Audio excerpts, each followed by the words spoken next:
Hello, everybody. Welcome to the TriStar Gym channel. I'm out in California, but I didn't want to miss another stream. So that's why I'm doing it this way. Hopefully, my sound is loud and clear. Please give me a thumbs up. Everybody in the chat, let me know that my sound is loud and clear and we can get started. I want to do an AMA. As always, it's super late because I'm on California time, my friends. So unfortunately, for those of you on the East Coast, you're going to have to stay up late or listen to this tomorrow. All right, guys. Thank you for letting me know the volume is on right. Okay, guys. I didn't pick a topic today because I didn't really want to do the Duplessis Strickland fight because it was, I think, what we all expected. I don't want to break it down. I think it wasn't as exciting of a fight as we were hoping it would be. It was pretty much what I think most people expected. So I'm just going to skip that one. So open it up, guys. What do you, let's kick it off. Let's do fights, striking, wrestling, jiu-jitsu, MMA, and then we can talk about any crazy topic, okay? But first, let's stay with fighting and MMA related topics. Okay, thoughts about Trump foreign political approach. Okay, let's talk about politics, philosophy, Middle East, anything you guys want to talk about. But after we do our martial arts, MMA, fitness, all that good stuff. Okay, so guys, give me this topic first. I came to your gym in Montreal, especially from India, but you was not there. That's from Jatin. Jatin, I'm sorry, my man. I'm on the road for about 3 weeks, a little over 3 weeks, but I'm back March 2nd, back to regular training March 2nd. Now I'm out here in California. I got to train with the Rotullo brothers. I got to train with Juan Orchuleta and a few other pros out here, Cup Swanson, etc. Having a great time. Actually, Cade Rotullo's fighting tomorrow, actually, or early tomorrow morning for us. They're fighting in Qatar, so they're like nine hours or so ahead of us. And I got to work with him for this fight as well as Eric Paulson, his coach, and of course his brother Ty. I posted a video of some of our training. We had an incredible time working together, and we discussed training together in the future. So I really look forward to that, working with the Rotullo brothers in the future.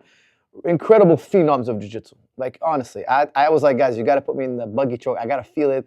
You know, I got my escapes, and I'm like, I got to feel what it's like, you know, to be in a buggy, a world-class buggy. I got one of my students who's really good with the buggy, but I wanted to feel the Rotolo buggy choke, the top buggy choke there is out there. And let me tell you something, it's a tight choke. I posted it, and it's a fun thing because I'm going to try to do the buggy choke. Look, they were showing it to me. I'm not as flexible, so they're showing me a variation where you don't have to be flexible to do it.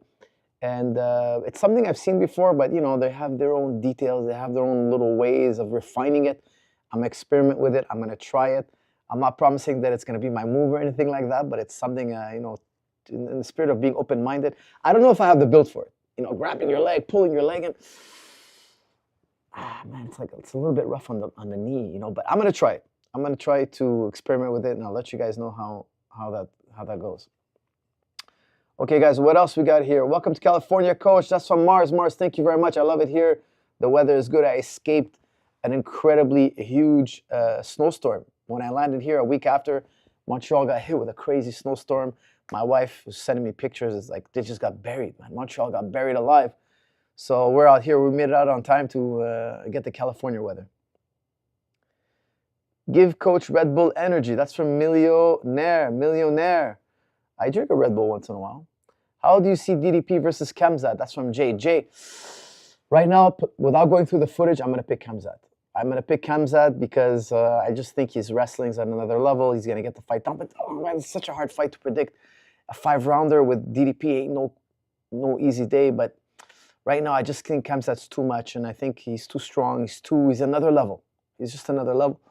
And my only question is, can he handle the 5-round pace of DDP? That's my only real question. I'd have to go through his footage again, but right now, I think Khamzat. Tapuria to 155, that's from Fitch. That would be a mega fight. You know, that would be the fight to make. If he fights Islam Makhachev, they're talking about it. I've seen a lot of headlines. If this fight happens, it will be a mega fight. I mean, that would probably break all the pay-per-view records. So I really hope they do put it together. Okay. Smooth looking hair, Coach. Haircut, Coach. Thank you, Ray Ray. My boy, I did it myself. I shaved my head myself. I have one of those clippers, but it's really wide. It's really wide, you know, so it doesn't take too long to shave your head, you know. It's like really wide. It's not a little clipper, you know, like this. and I faded myself in the beard. I just practice and doing it. I don't have time to go to a barber. That's the thing. I don't have a time to go to the barber. I just do it myself. I buy the clippers and I do it myself. Is shadow boxing good for cardio? And my cardio is really bad. Guys, I just released professional shadow boxing drills. A new video on how to shadow box. Guys, shadow boxing is super important, but it's good for aerobic cardio. It's not good for anaerobic conditioning, okay? So you want to do your sprints, you want to do your air bike, you want to do your rowing machine, you want to do your hard sprints, but you can't sprint every day. You can't do hard training every day. So you need some volume training that's nice and relaxed, and shadow boxing is the best way. Why? Because you're losing weight, you're burning extra calories, it's an active rest, and you're getting very skilled. Why jog for 45 minutes to an hour when you could shadow box for 45 minutes to an hour? Shadow boxing is the best way to do aerobic work. Why? You're developing a skill and you're losing weight. Don't forget, guys, if your heart rate is at 60 to 70% of your max, you're going right into fat storages. Okay, so let's say you're sprinting. Sprinting is good for building muscle, but it doesn't go directly into fat storages. You'd have to burn all your sugar, all your carbs, and then the body would produce energy using fat. Whereas if you do a relaxed workout, a more relaxed workout, I should say, 60 to 70% of your max, which is not very high, then you're in an aerobic phase. Aerobic phase, your body dips directly into fat storages. So if you're shadow boxing 45 minutes a day, 60 minutes a day, you'll get really lean, but you also become really, really skilled. So in professional shadow boxing, I show you guys how to drill like a professional fighter. All the drills that we use in the gym every day. Now it's volume 1. I could have done 50 volumes. But of course, volume 1 is going to have the essential stuff in there. You know, the most essential. Anybody who gets that video, I'm telling you, it will improve your striking tremendously. I love shadow boxing. It's the best warm-up. It's the best way to work out when you're feeling sore, you're feeling a bit tired, your body's not ready for a hard training. Shadow boxing is the best. Now, I would tell you the best cardio machine is the bag. You know, you hit the bag. You could use the heavy bag for intense cardio, but you can use shadow boxing on the other days where you need active rest. Coach, what's your go-to takedown for tall, lanky people? That's from Corpse. Corpse, I will tell you, it's a double leg, but I trip with my right leg. I did a video on it once upon a time. Okay, so if I put my head to the left, I'm going to trip with my right leg.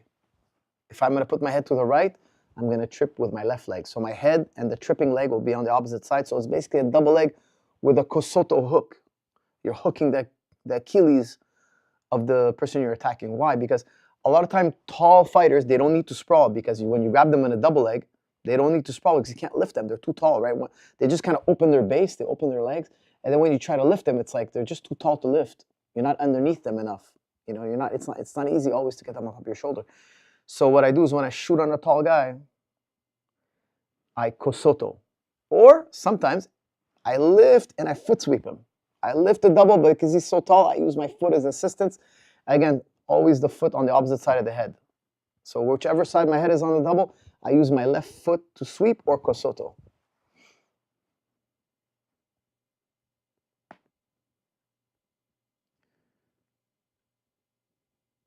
How do you split the training schedule for your athletes? That's from Jake. It all depends on the fight, where he is in camp, and who he's fighting. Okay, so I always prioritize, you know, what's the most important thing for this particular fight. And if he doesn't have a fight booked, I ask myself, you know, what's the most important thing for this fighter? Let's say his wrestling is a little bit behind, I'm going to emphasize wrestling in his training schedule. If he's, you know, his strength levels are not there, I'm going to emphasize strength training. It all depends on how far he is from the fight, okay? So I always do the most important things first because I don't believe you could do everything, right? So you make a list of things you want to do, then you put it in order of importance. And you always do the first things first, okay? First things first.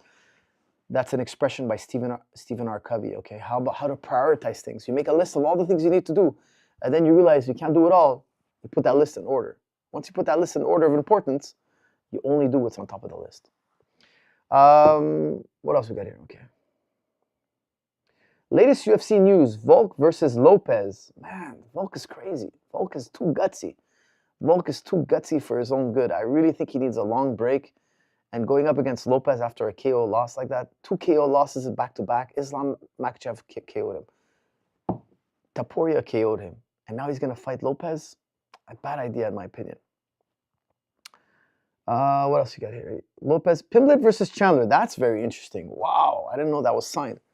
Oh, that's a very interesting fight. Pimlet's on a hot streak.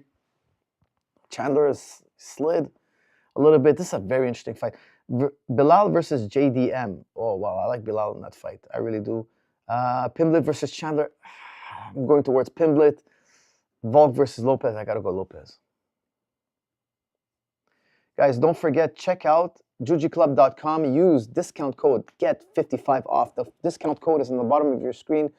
Please don't forget to punch it in. There's nothing we can do about it. If you don't punch it in, guys, oh, I wish I could go to your house and punch it in for you. I don't know how you can forget. It's on the screen. When you go to the website, it's right on top. It's on the bottom of the screen. I mean, maybe I should tattoo it on my cheekbone here or something for you guys. Please, guys, use the promo code GET55 off and get 55% off all products on Juji Club. All right, guys, I think I missed a super chat here. I will go back and do it. Ilya versus Armin. Who wins? Well, that's a tough one, Robbie. Robbie, that's a very tough one. I think I will go with Ilya Tapora for that fight. Why did Yosef run? Calvin could have won second. That's from Adam Rogers. Adam Rogers, why did Yosef run? Okay, guys, I can't talk about fights that I corner because I don't find it's very professional. I heard this. Zalal says I'm a cheater, that I greased up. He's claiming that I greased up Calvin Kattar. That's absurd. It's ridiculous. There was zero Vaseline on Calvin Kattar's body. He wasn't able to take down Calvin Kattar, and then he was like, his coach put Vaseline on him.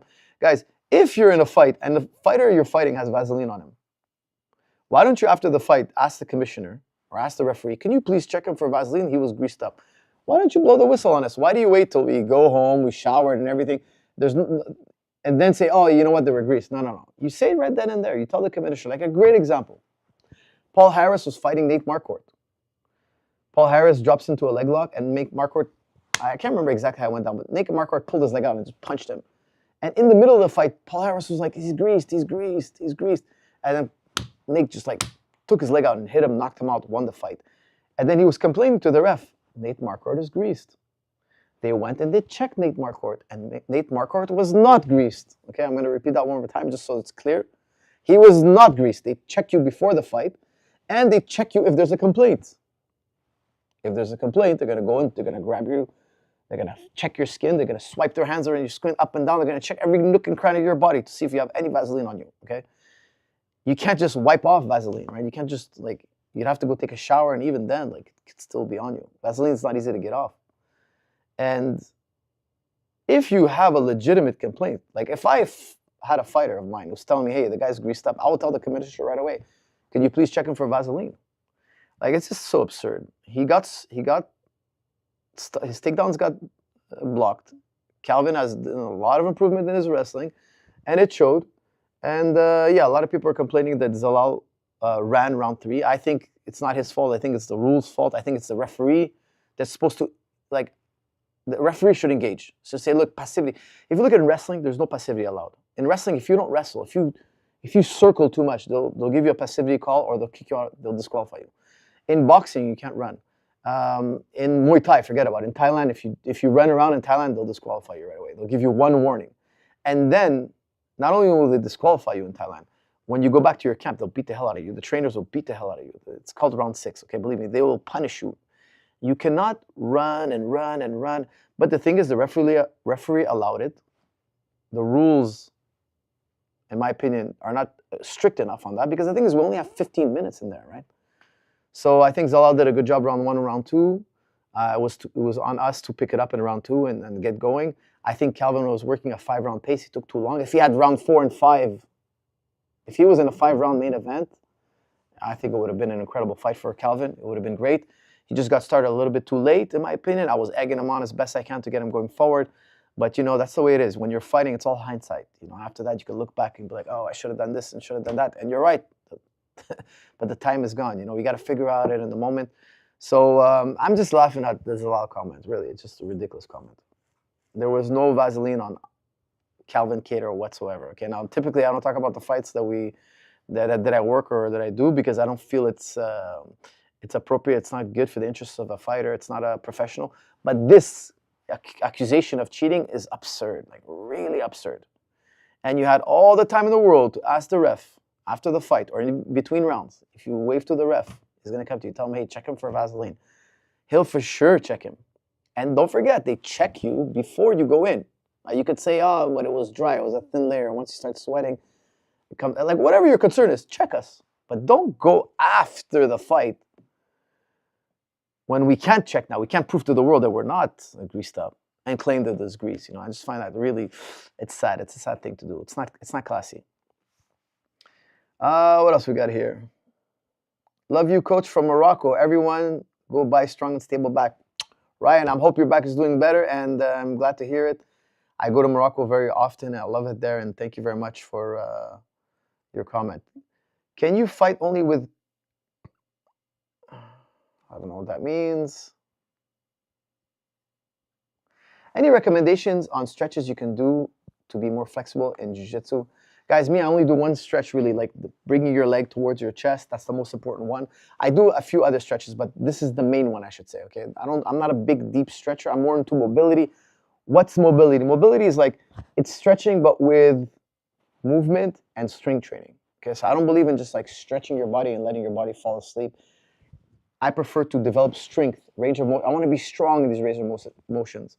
I like to do isometrics. I put myself in a stretch and I flex and I feel I get more flexible, but yet stronger. Okay, so I recommend get strong and stable knees. I explain it, I show it, I demonstrate it.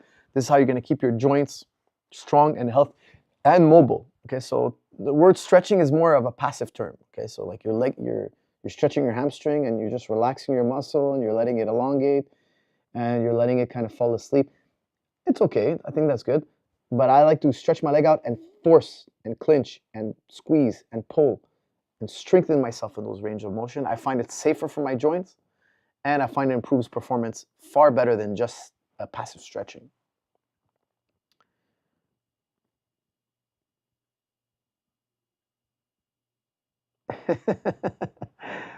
Wee Woon says, Zalal said you applied Vaseline on Calvin Cater. I was so infuriated by that stupid comment. How would you know it's me that applied it? That's what I would love to hear that. Like, how do you know I applied it? Why isn't it maybe the fighter himself that applied it and didn't tell nobody? Like, no, it's absurd. Look, guys, they check you before you go in the fight. They rub your leg, they rub your skin. This is just absurd, Like, let's try to keep it classy.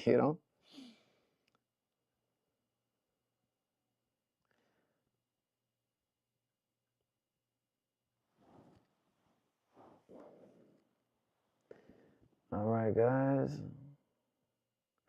Oh, thank you, CXK. Coffee on us. Have a sweet day. That's from CXK. CXK, you are a gentleman and a scholar. I appreciate the donation. That's very kind of you.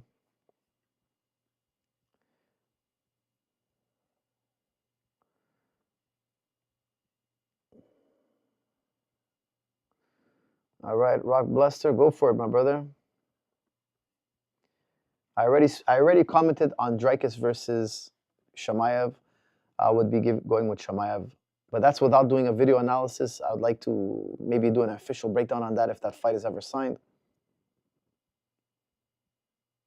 Coach, I'm glad Volk is not fighting Ilya again. I'm tired of him knocking out my favorite fighters. That's from Jay Zargo. Yeah, I don't think he should fight Ilya like right away. I think Ilya just proved that he was too much for him. I think he needs a win, but I don't like the Lopez fight either. I think he should fight. I think he should take more time off, recover fully from the 2 knockouts, back-to-back knockouts, and pick a good fight to come back, and then maybe try for a Taporia.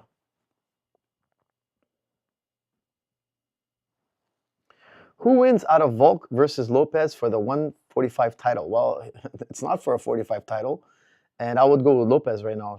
Sean, it's not a good time for, in my opinion, for Volk to do a 5-rounder with a young Lopez. I think it's just too dangerous. Missed the super chat. No, I don't think I did.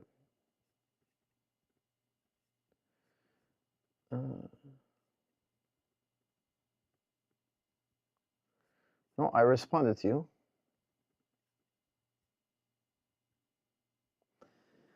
CSS is late to the party. Yes, I just responded to the Zalal comment. I did. CSS, rewind this video. Okay, I did respond to it, and it's absolutely ridiculous. Okay, just completely, absolutely, like it's a complete joke. Like maybe he's running around in circles. He got dizzy from running around in circles so much, and Like his brain got, I don't know what happened to him, but honestly, all due respect, it's an absolutely ridiculous comment for him to make. He just couldn't stick the takedown. Calvin did a hip heist. Hip heists happen all the time in wrestling. All the time. It's not an uncommon scenario. Now, if you think your opponent is greasing, tell the referee, tell the commission, be my guest. Please, be my guest. Hey, coach, who can beat Tom Aspinall? That's from Charles. Not many people, If John Jones fights him, that's going to be a very tight fight, a very close fight. I'm for sure going to do a video analysis. If they ever sign that fight, I'm going to do a full video analysis. But that's a very, very tough fight for both men.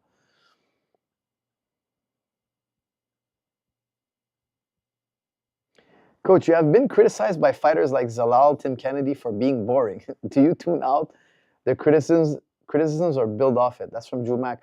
Well, I've never heard Zalal call me boring, but after the third round, like I don't think he would call me boring after the third round. Like people were not happy with his third round. Tim Kennedy, I've talked to him about that. I kind of because it was at the time it was Greg Jackson that was getting all the slack, and Tim Kennedy was trying to throw me under the bus. He was trying to say, "Oh no, it's not Greg Jackson," because he was training under Greg. It's Faraz Zahabi, and I called him out on it. One time we were training a fighter together, and I kind of mentioned it to him, and we had a good laugh about it, But yeah, he was just trying to defend, I think, Greg Jackson.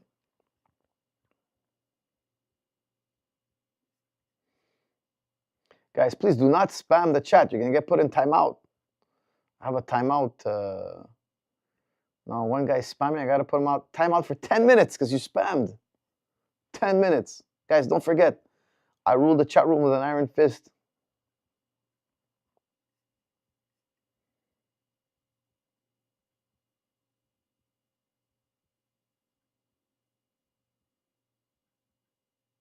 Coach, if you had a choice, would you pursue a black belt in judo at age 45? I have a black belt in BJJ and also practice Muay Thai. Judo is rough on the knees, but I'd love to go for it. That's from Mars. I would do it, Mars, but make sure you're taking care of your body and you're fit. I don't know what kind of fitness you have. Like, I'm 45 as well, okay? So I feel like I don't have a black belt in judo, but I feel like I could pursue it because I really take care of my body. If you do take care of your body and you understand how to train properly, there should be no problem with you pursuing a black belt at the age of 45. Absolutely no problem. Don't forget, people who get old, they just don't know better. We know so much about how to preserve the body now. If you're getting old, it's because you just don't know better. Okay, so with what we know about the human body now, 45 years old is not old anymore. It used to be old. Now it's actually fairly young. Okay.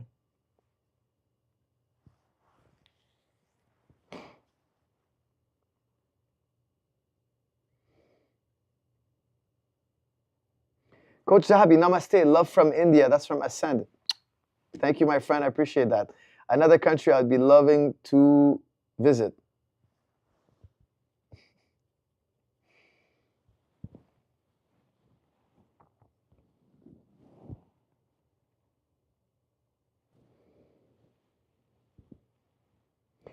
Because there were stories of GSP with Vaseline. That's from Ghali. Okay, I'm going to tell you guys a story. You guys want to know how the whole Vaseline issue started with George St. Pierre? I'm going to tell you guys a story. Okay, it's quite funny, actually. George was fighting BJ Penn, UFC 94, the biggest fight of our lives. Okay, like we were a small gym before UFC 94. After UFC 94, George beats BJ Penn. That was the first time the UFC did a primetime. Primetime was they had a camera crew following George St. Pierre and his team, and they had a camera crew following BJ Penn and his team for 30 days. The UFC told us they spent over $3 million on this production. It was the first time they ever did it. They spent over $3 million. They were following us every day, everywhere we went. Even I was having breakfast with my kids. They would come and film. George was like, doing his day-to-day routine. They were there, the cameras in his face. They were following us everywhere we go. They wanted the build-up to the fight to be perfect. Every week they were releasing an episode. So episode 1 would come out. Episode 2 wasn't filmed. That's what we're going to be doing next week. Whatever we're doing next week is episode 2. That was the first. I know they do it now. They do like vlogs and whatnot. But back then, it was the first time they ever did it. It was a massive fight. Huge fight. George St. Pierre versus BJ Penn. At the time, there was no bigger fight. It was crazy because back then, the big argument was who's the best pound-for-pound fighter? It's either Fedor, Anderson Silva, George St. Pierre, or BJ Penn. Those were the four names. Everybody was asking who's the GOAT, who's the GOAT, who's the best pound-for-pounder. And two of those four guys were fighting each other. It was crazy. It was a crazy time. So George St. Pierre is getting ready, and there was a man by the name of the Witch Doctor. I won't say his real name, but his nickname was the Witch Doctor. And how did this man get this name? Well, he's a chiropractor, and he worked on Dana White, and he helped Dana White's back or something like that. I think it was his back he worked on. And Dana White turns around and says, hey, this guy's like a witch doctor. He's really, really good. So the Witch Doctor went along with it. He started introducing himself as the Witch Doctor. He's just a chiropractor. The man was nothing more than a chiropractor. I got to know him pretty well because he became part of George St. Pierre's team. The man is a chiropractor, but going by the nickname Witch Doctor. So now when he would treat you, and I'm not a big fan of chiropractors, okay? I'm not a big fan of having my neck cracked, my shoulder cracked, my back cracked. I'm not a big fan of that, okay? So I'm not nothing against chiropractors, but I'm not really a big fan of the treatment. I don't feel much better after they work on me. I don't find that it helps me personally, okay? For me, I haven't had any positive experiences. I always felt like, okay, they cracked my neck, they cracked my back. I don't feel any difference. Some people love chiropractic, okay? Some people swear by it. They feel like they need it and they like it and it improves their life. Okay, great. This gentleman, though, when he was working on people, he would talk about energy.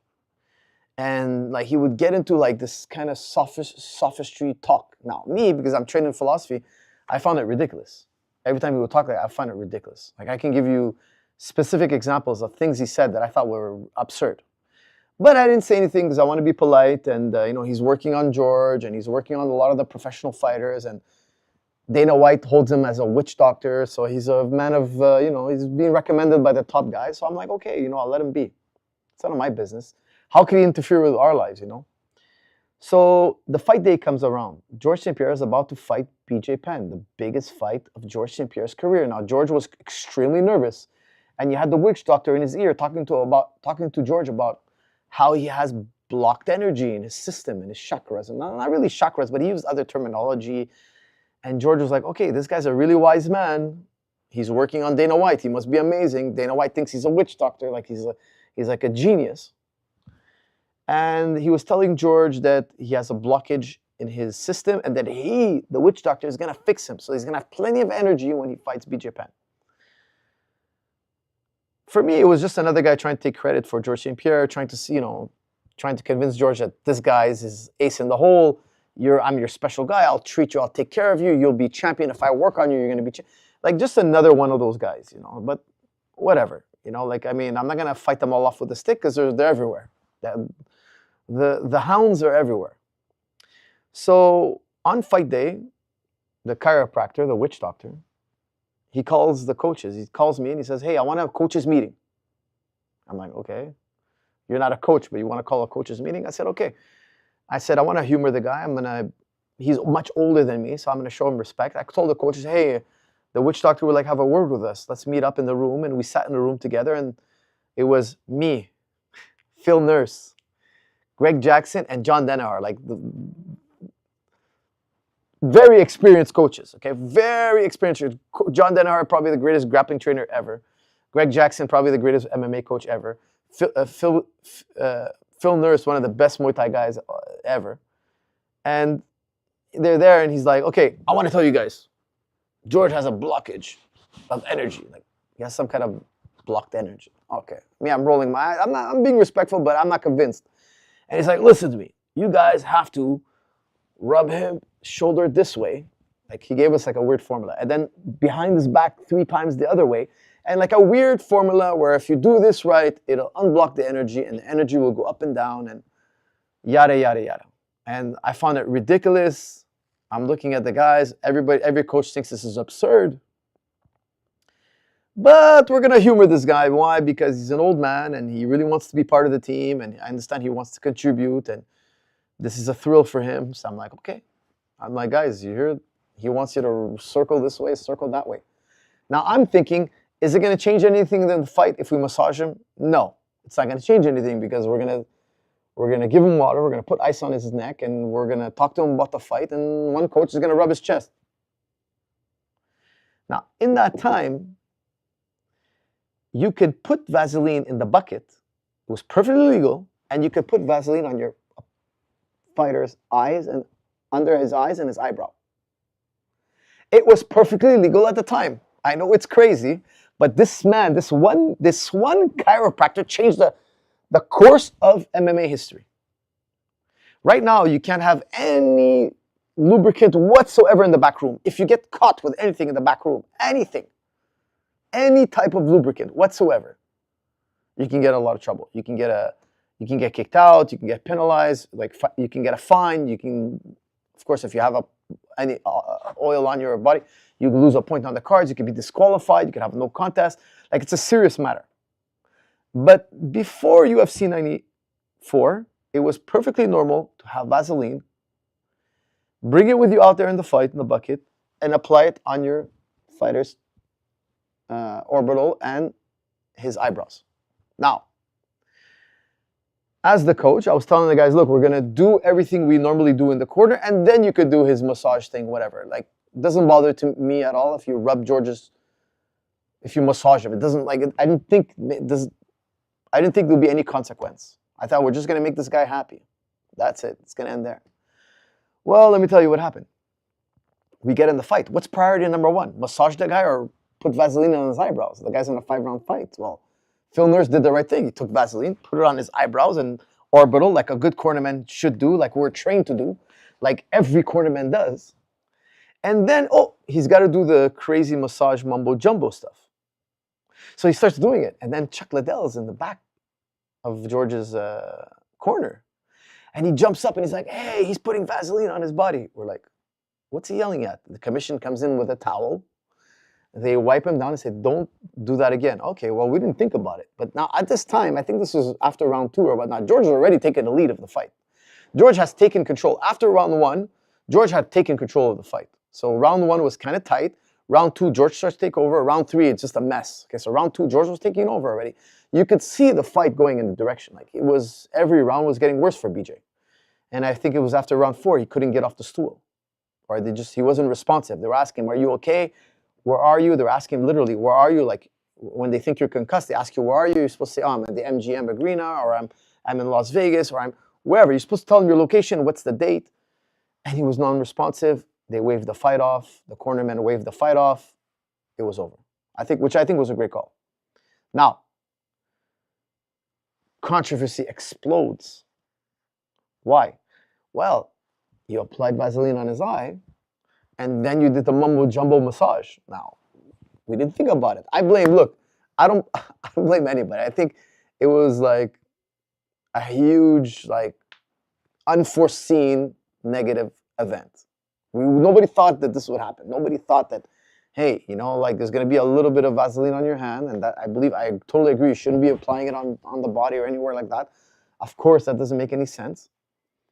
But it was obviously not done on purpose. It was like completely like we were told to massage him because he has a blocked engine. It was just absurdity. Now, the whole team was super upset after with the witch doctor. We're all like, why did he get involved? Why did we listen to it? I'm like, yeah, guys, that's hindsight. None of us foresaw that could happen. We're all nervous about the fight. We were thinking about 1,001 things, strategies, fighting, like prepping. Nobody thought that this would be a pothole we'd step in, because like, who asks you to do that? And we're all like, okay, never listen to this guy again. Don't ever get him involved with coaching again. It was all because of one guy who thought he knows how to orchestrate a corner better than anyone else, even though he's not a cornerman. He doesn't know anything about fighting. And unfortunately, we listened to him, and I take responsibility for that, of course, because I did not foresee, I didn't think ahead of time that the same guy who's applying the Vaseline shouldn't be the guy who's massaging. It was the last thing on mine. So in that instance, I mean, I think after at that time, a lot of people thought BJ could beat George. So maybe they thought, the Vaseline had a lot to do with it. Well, look at the fights after. George flew His career kept skyrocketing, and BJ Penn lost over and over again. Okay, like he lost several other fights, and we had other fights with him. Like I don't want to. I love BJ Penn now. No, me and him are in a good place. You know, we're friends, and I respect the guy. But look, he fought other students of mine after. He fought Rory. He fought Ryan Hall also as well. Beat him, and there was no question of Vaseline. There was no question of anything else. Okay. So look, at the time, George was just a better fighter. BJ Penn was the best 55er at the time. He should have stayed at 55. George was too big for him. I think, in my opinion, was too big. BJ Penn, pound for pound, at that time, was probably just as good as George, but it was just too small for George. BJ Penn is a legend, a great fighter. I wish I would have had a chance to work with him. So many times we talked about working together, training together. It was actually something I would love to have tried to help him to turn his career around, get a win together. It would have been a phenomenal experience because me and him used to not like each other. We used to actually be quite at odds. But not anymore. Me and him now are in a good place. We're positive. I have nothing but positive things to say about him. We've squashed our beef. We shook hands. We've apologized to each other. We've hugged it out. And I have nothing but respect for the guy. But that time when the whole issue happened, it was just because one guy who was a witch doctor, he got involved into a crazy event.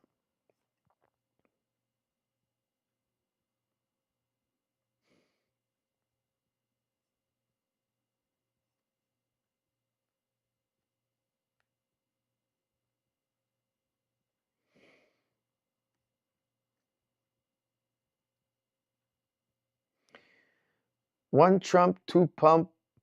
What? Okay. Why is your beard so sexy? That's from Ratchet Boy. Well, Ratchet Boy, I trimmed it. I trimmed it.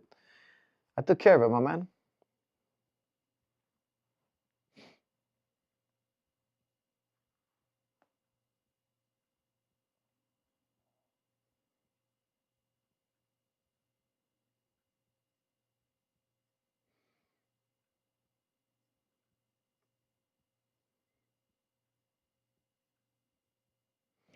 Coach, will you do a Jake Shields podcast and talk about Israel? That's from Larry Bird. Well, I'm doing his podcast next Thursday. We scheduled me and Jake Shield to do a podcast together next Thursday.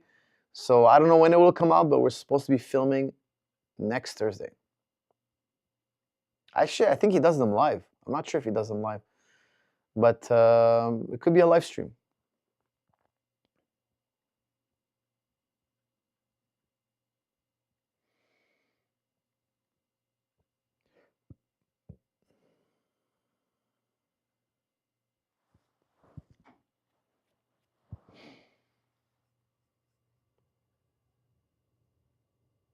How do great fighters deal with self-doubt / failure? That's from Robbie. Well, everybody has doubts, okay? And if you're on a win streak, those doubts kind of fade away. They kind of like get quieter and quieter. If you're on a losing streak, they get bigger and bigger, and people step on you, and people like just kind of like spew venom. You know, people are harsh, man. But I always tell you, look, I always tell guys, when you're winning, don't listen to people who praise you. When you're losing, don't listen to people who are stepping on you. Like, don't let it influence you too much. Like, focus on what needs to be done. Learn to center yourself, because the praise will make you soft, and the negativity will make you. It'll make you go into a downward spiral. It'll make you lose your motivation. When somebody says something negative, I think we should take that as fuel. Oh yeah, I'm going to prove them wrong. I'm going to train even harder. I'm going to prep even more. And when someone praises you, you got to use that for fuel. You got to be like, oh yeah, you know what? I'm going to try to live up to it. It's really your attitude. You got to adjust your attitude, because here's the thing. You can't control what people are going to say about you. People are always going to say things about you. When you win, when you lose, there's always going to be negative. There's always going to be negative. You got to use that for food. It's got to be your food. It's got to make you stronger. Whether it's positive, it's something I want to, I can't be that real. No, I'm going to try to live up to that. It's motivation. When you say something negative, oh yeah, I'm going to prove you wrong. It's a great feeling to prove somebody wrong. Is UFC going to Montreal for Bilal versus Shafkat? Question mark. That's from Hollow. I don't know if it's going to, I don't know what the main event, they're coming to Montreal. UFC is definitely coming to Montreal May 10th. However, I don't know what the main event is yet.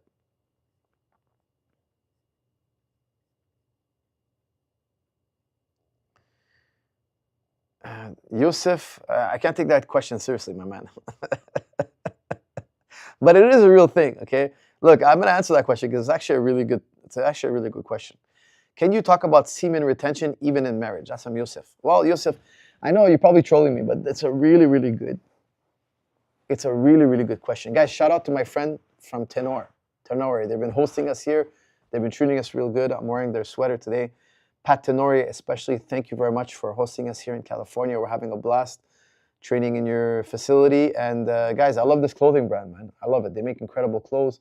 Just a shout out to them. I'm not sponsored. They're just a new friend of mine. So that's Tenori. Now, back to your question. Listen, the older you get, how should I put this? Okay, here's what I have to say. There's a right amount of retention you need. Now, some people, like, they have like addiction to pornography, they chronically masturbate or whatnot. And then because this is statistically speaking, guys, don't forget, I have a sociology degree as well. I like statistics. I like to see societal statistics.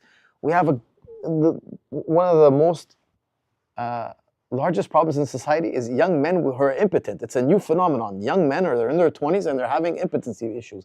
Why? Well, they grew up on porn, so the stimulation in the brain has been overused. Think about this, okay? Your great-grandfather probably saw a handful of women naked in his life. You, because you have access to the internet, you've seen hundreds of thousands of women naked. That's too much. It's way too much. So your receptors now are not as sensitive as they should be. You've desensitized yourself. So if you stop and remove yourself from the stimulus, the pornography, the excessive amount of pornography, studies show that people who were in adulthood who got addicted to porn can recover. However, if you got addicted to porn at a very young age, like around the time of puberty, they don't recover as well. So that's a very, very scary statistic. Think about it. If you start on pornography too young, you are likely to hamper your ability to get an erection in the future for life. Isn't that scary? Isn't that scary? That's like an arrow to the heart. That's like an arrow to the heart, man. It's like, that's a really scary, you want to be healthy there, right? You want to be as healthy as possible there. So semen retention or abstinence from the stimulus can be a very good thing. It'll revitalize your battery. So I find that people forget that. It's such a common thing. People forget that. People are like, oh, I'm not enjoying myself like I used to. Well, all you need to do is take a little break. Like go in how do you say, not on a fast, but go abstinent for a little bit. Retain, like you say, semen retention. And then you'll reinvigorate and regenerate your battery. It's such an important thing. I find it incredible how people forget that all you have to do is abstain. That's why I love intermittent fasting, because when I don't eat for 16, 18 hours, my next meal is going to be amazing. Even if it's a very healthy meal. It's not full of sugar, fat, and excess calories. I taste that meal. Oh yeah, it tastes amazing. Now, if you're eating hamburgers every day, even the hamburger doesn't taste good no more. You're getting so much salt, fat, sugar, and you're like, your taste buds don't pick up anything anymore. You've detrained your senses. You've detrained them. Now, if I don't let you eat for 24 hours, imagine I take away your food for 24 hours. Imagine I take away your food for 48 hours. And then I make you a nice, healthy sandwich. You're going to bite into that sandwich and it's going to taste unbelievable. You're like, oh, this is the greatest food I've ever eaten. Yeah, well, because you've given it time for your receptors to become sensitive again. It's so important for the body to have the right amount of sensitivity. Not too much and not too little. Okay, Larry Bird, you got to go in a timeout for that comment.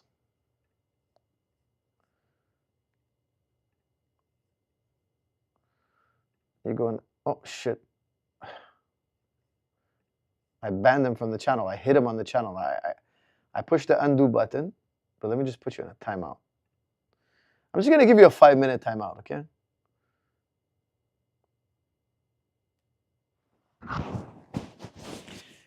Coach, how does getting the advanced BJJ class work at TriStar? Do I have to get invited? I'm in the beginner class right now. That's from Charles. Charles, I've instituted a new policy. Okay, so at TriStar Gym, you have 3 books. Go to the front desk. There's 3 books. There's volume 1, volume 2, volume 3. You have to be able to do volume 3. You gotta schedule a test with the instructor of the basics course, and then you have to do volume 3. What's on the test? Look in the book. Everything in the book is on the test.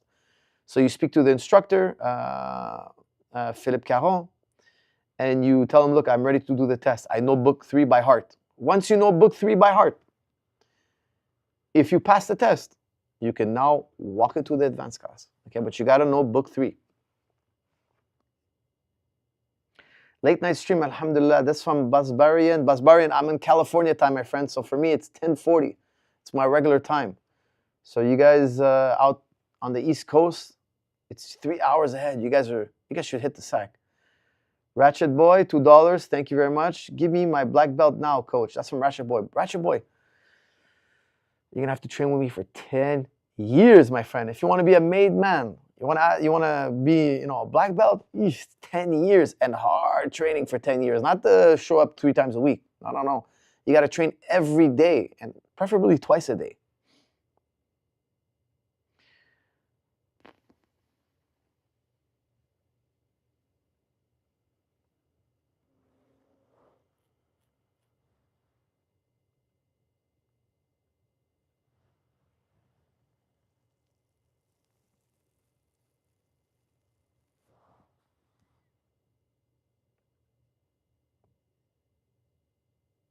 I'll just pay you for my black belt.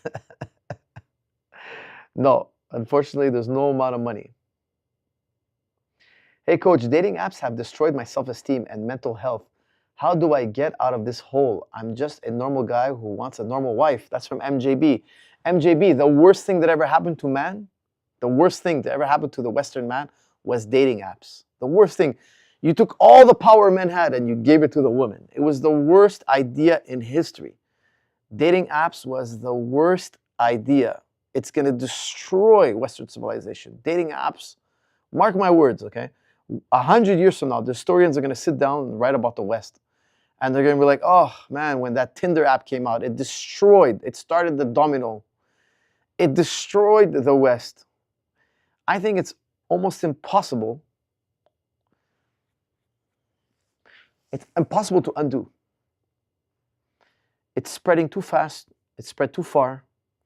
And the nuclear family is now destroyed. Having a wife with kids now is an uphill battle. You have to be, and I've got to give it to you straight. What was your name again? What was your name again, my friend? Hold on a second. MJB. Okay, MJB is saying his life is ruined by dating apps. Well, I'll tell you, MJB. I will tell you, if you don't have money, if you don't have status, it's hard. I've never been on dating apps, okay?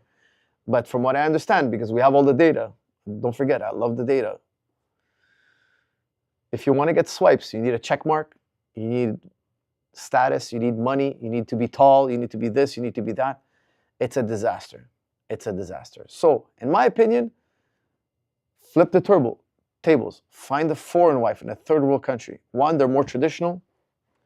And 2, they're not influenced by dating apps as much.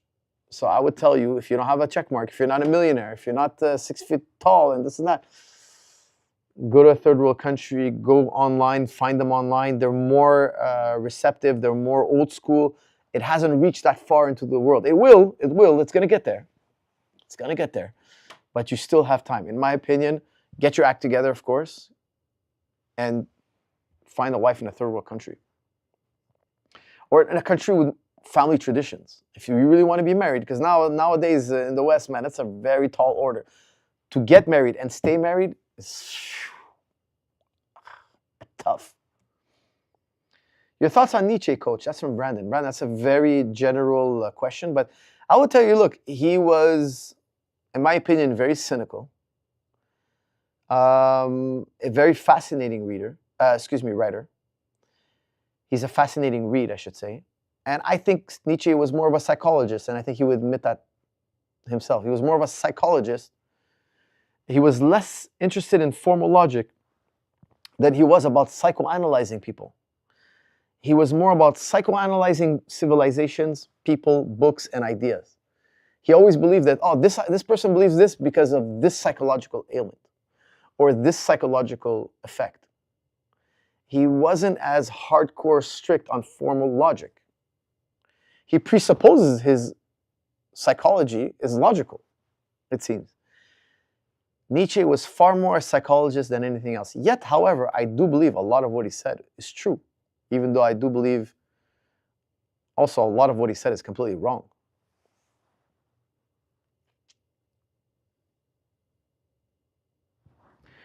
Not sure if you've answered this before, but how do you cross the is-ought gap? That's from Dero Nomer. Guys, the is-ought gap, that's a great question. We've talked about it many times on the podcast. Is and ought. The world is a certain way, but you think it ought to be a certain way. Think about this, okay? Let's say, here's a horrible thought. Let's say, I don't know, a wolf eats a human baby. That's what the world is. That's the situation. That's an is. It is the situation. It is the reality that this wolf ate this child. But you in your mind, you're like, it ought not to happen. That's wrong. That's evil. I don't want to see that. It's just like unthinkable. It's unthinkable. But yet we look out in the world and guess what? Wolves eat babies, human babies. So David Hume is saying, look, the world is, don't ever say ought. Because if you say ought, then there's right and wrong and morality. There's evil and good. Hume is saying there's no evil and good. There's nothing in the world that's good or evil. That's just social construct. That's just how you feel about it. If you say, no, Hume, you're wrong, man. There's an evil and there's a good and there's morality and there's good and bad in the world. Then you're admitting to a God. You're admitting that there's God. Because don't forget, David Hume was an atheist. A lot of people don't realize what he's saying here necessarily because there's a nuance. Suppose I see one man killing another for no reason. Because he killed him because he wanted something really petty. He wanted the guy's jacket. He wanted the man's jacket, and he killed him for it. He shot him dead, took his jacket, and the jacket is not really expensive. It was like $10. But the guy who shot him has no regard for human life. For him, it's just, hey, I got that jacket for the cost of a bullet. A bullet cost me less than $1, so basically, I got that jacket for less than $1. To him, it is what it is. I traded a bullet for a jacket. That's a good trade for me. Now, someone else might say, hey, that's evil. That was a human being. People care about him. He cared about others. There's something more to the human being than his jacket. His life was worth more than that jacket. If you say these kind of things, you're ultimately admitting that there's a God. You're inferring that there's a God. Why? Because morality could not exist unless there is a God. Because who's to say what's right and wrong? How could there be right and wrong? If we are just matter in the void, if it's just building blocks bouncing around randomly and composing human beings, buildings, not buildings, but like mountains and solar systems, etc. If it's just a happenstance, where does morality come from? Morality is just aesthetics. It's just how you feel about things. You find something good, you find something bad, but that's really you saying, I find it pretty, I find it unappealing. That's really what you're saying. This is what David Hume's argument is. It's your own personal preferences, not morality. Whereas if you insist that it is evil to kill an innocent person, if you have this innate sense in you, well, then you're appealing to a God. You're appealing that God gave me this inner moral compass. Because how would I know something's evil unless morality does exist? Now, David Hume is in a very difficult position. He has to explain why random matter, don't forget, materialist atheists, they say that we're nothing different than mountains, hills, the water cycle, plants, animals. That's just matter. Just matter configured in a complex system, and This whole thing about right, wrong, evil, beautiful, that's all subjective. It's not true. It's not out there in the world. So they have to explain, how come we have this sense within us? How come sticks and stones, so to speak, matter in the void? How could material have a sense of morality? There's no explanation for it. They have no explanation. They're just like, well, we deny morality. Well, I'm having a direct experience of morality. I saw one man kill an innocent man, and I think that's immoral. I feel it within me. I have a moral compass within me. How could sticks and stones? Think about this, okay? Let's say I brought you a can of a cola, okay? A soft drink, and it's fizzing, and it's making all this fizzing sound. And I brought you a drink of Sprite or 7-Up, and I'm like, which one of these two is more moral? And you're like, what do you mean? The morality has nothing to do with this. It's just a fizzing drink. It's just like this thing that's bubbling. It has nothing to do with morality. It's an irrelevant question. That's what David Hume is trying to say the world is. The world is just a fizzy drink. It's just matter colliding with other matter, dancing in the void. It's just a fizzy drink. When you start talking about morality, what are you talking about? That's meta-ethics. That's something beyond the bubbly matter. Now, a lot of people can't catch this nuance, so I try to kind of repeat it in several different ways, but it's not easy to capture that nuance, but there is something there very special. And Hume could not explain why we have that moral sense. Why remember the soda that was bubbling? Why would the soda ever think that something's moral or immoral? It's just a bubbly it's just a bubbly soda. Because don't forget, materialist, atheist philosophy cannot account for morality, agency, the fact that matter could move itself. So think about this, okay? Let's say you caught me stealing $100 from you. And you're like, Coach, you took $100 from me, man, what's up with you? I'd be like, yeah, man, I was going through rough times, I haven't eaten in a day, you're well off, you got like a Mercedes Benz. I'm like, you won't miss that $100. I rationalize it somehow. How does David Hume, I would love to ask him, how did we go from matter colliding into matter to matter, which is my body, moving itself? Because at one point, if you have the 3 laws of motion, Newton's 3 laws of motion basically can account for any movement in the universe, including the movement of my own body. But it doesn't seem that way, because it seems like you were blaming me for stealing $100. Like, I could have done otherwise. If you're blaming me for stealing $100 from you, philosophers are asking, well, that means that Coach could have acted otherwise. He could have seen that $100 and said, you know what? It's not my $100. I'm not going to take it. Then I could have acted otherwise. I'm a free agent. How can atheist, materialist philosophers account for agency? The answer is they don't. They just deny it. They say there's no free will, which is fascinating. Because then you have to ask them, though, well, how did you come up to that conclusion? You're thinking rationally, right? You were thinking, you're deciding, you're weighing information, and then you decide on an answer, which implies you have free will. So the fact that you're thinking about it implies you have free will. Because how can matter think about matter? That's another, the problem just gets compounded. And I'll tell you something, I've had long conversations with great materialist philosophers, atheist philosophers, and they can't answer any of this. I've actually done open challenges. Like, somebody answer me this question. It's called the problem of intentionality, okay? Nobody can answer it. Now, just because they can't answer it doesn't mean they're wrong. So I'm not saying they're wrong because they can't answer it, but what I'm trying to say is atheist materialist philosophy is limited in scope. It has no explanatory scope. What does that mean? What's explanatory scope?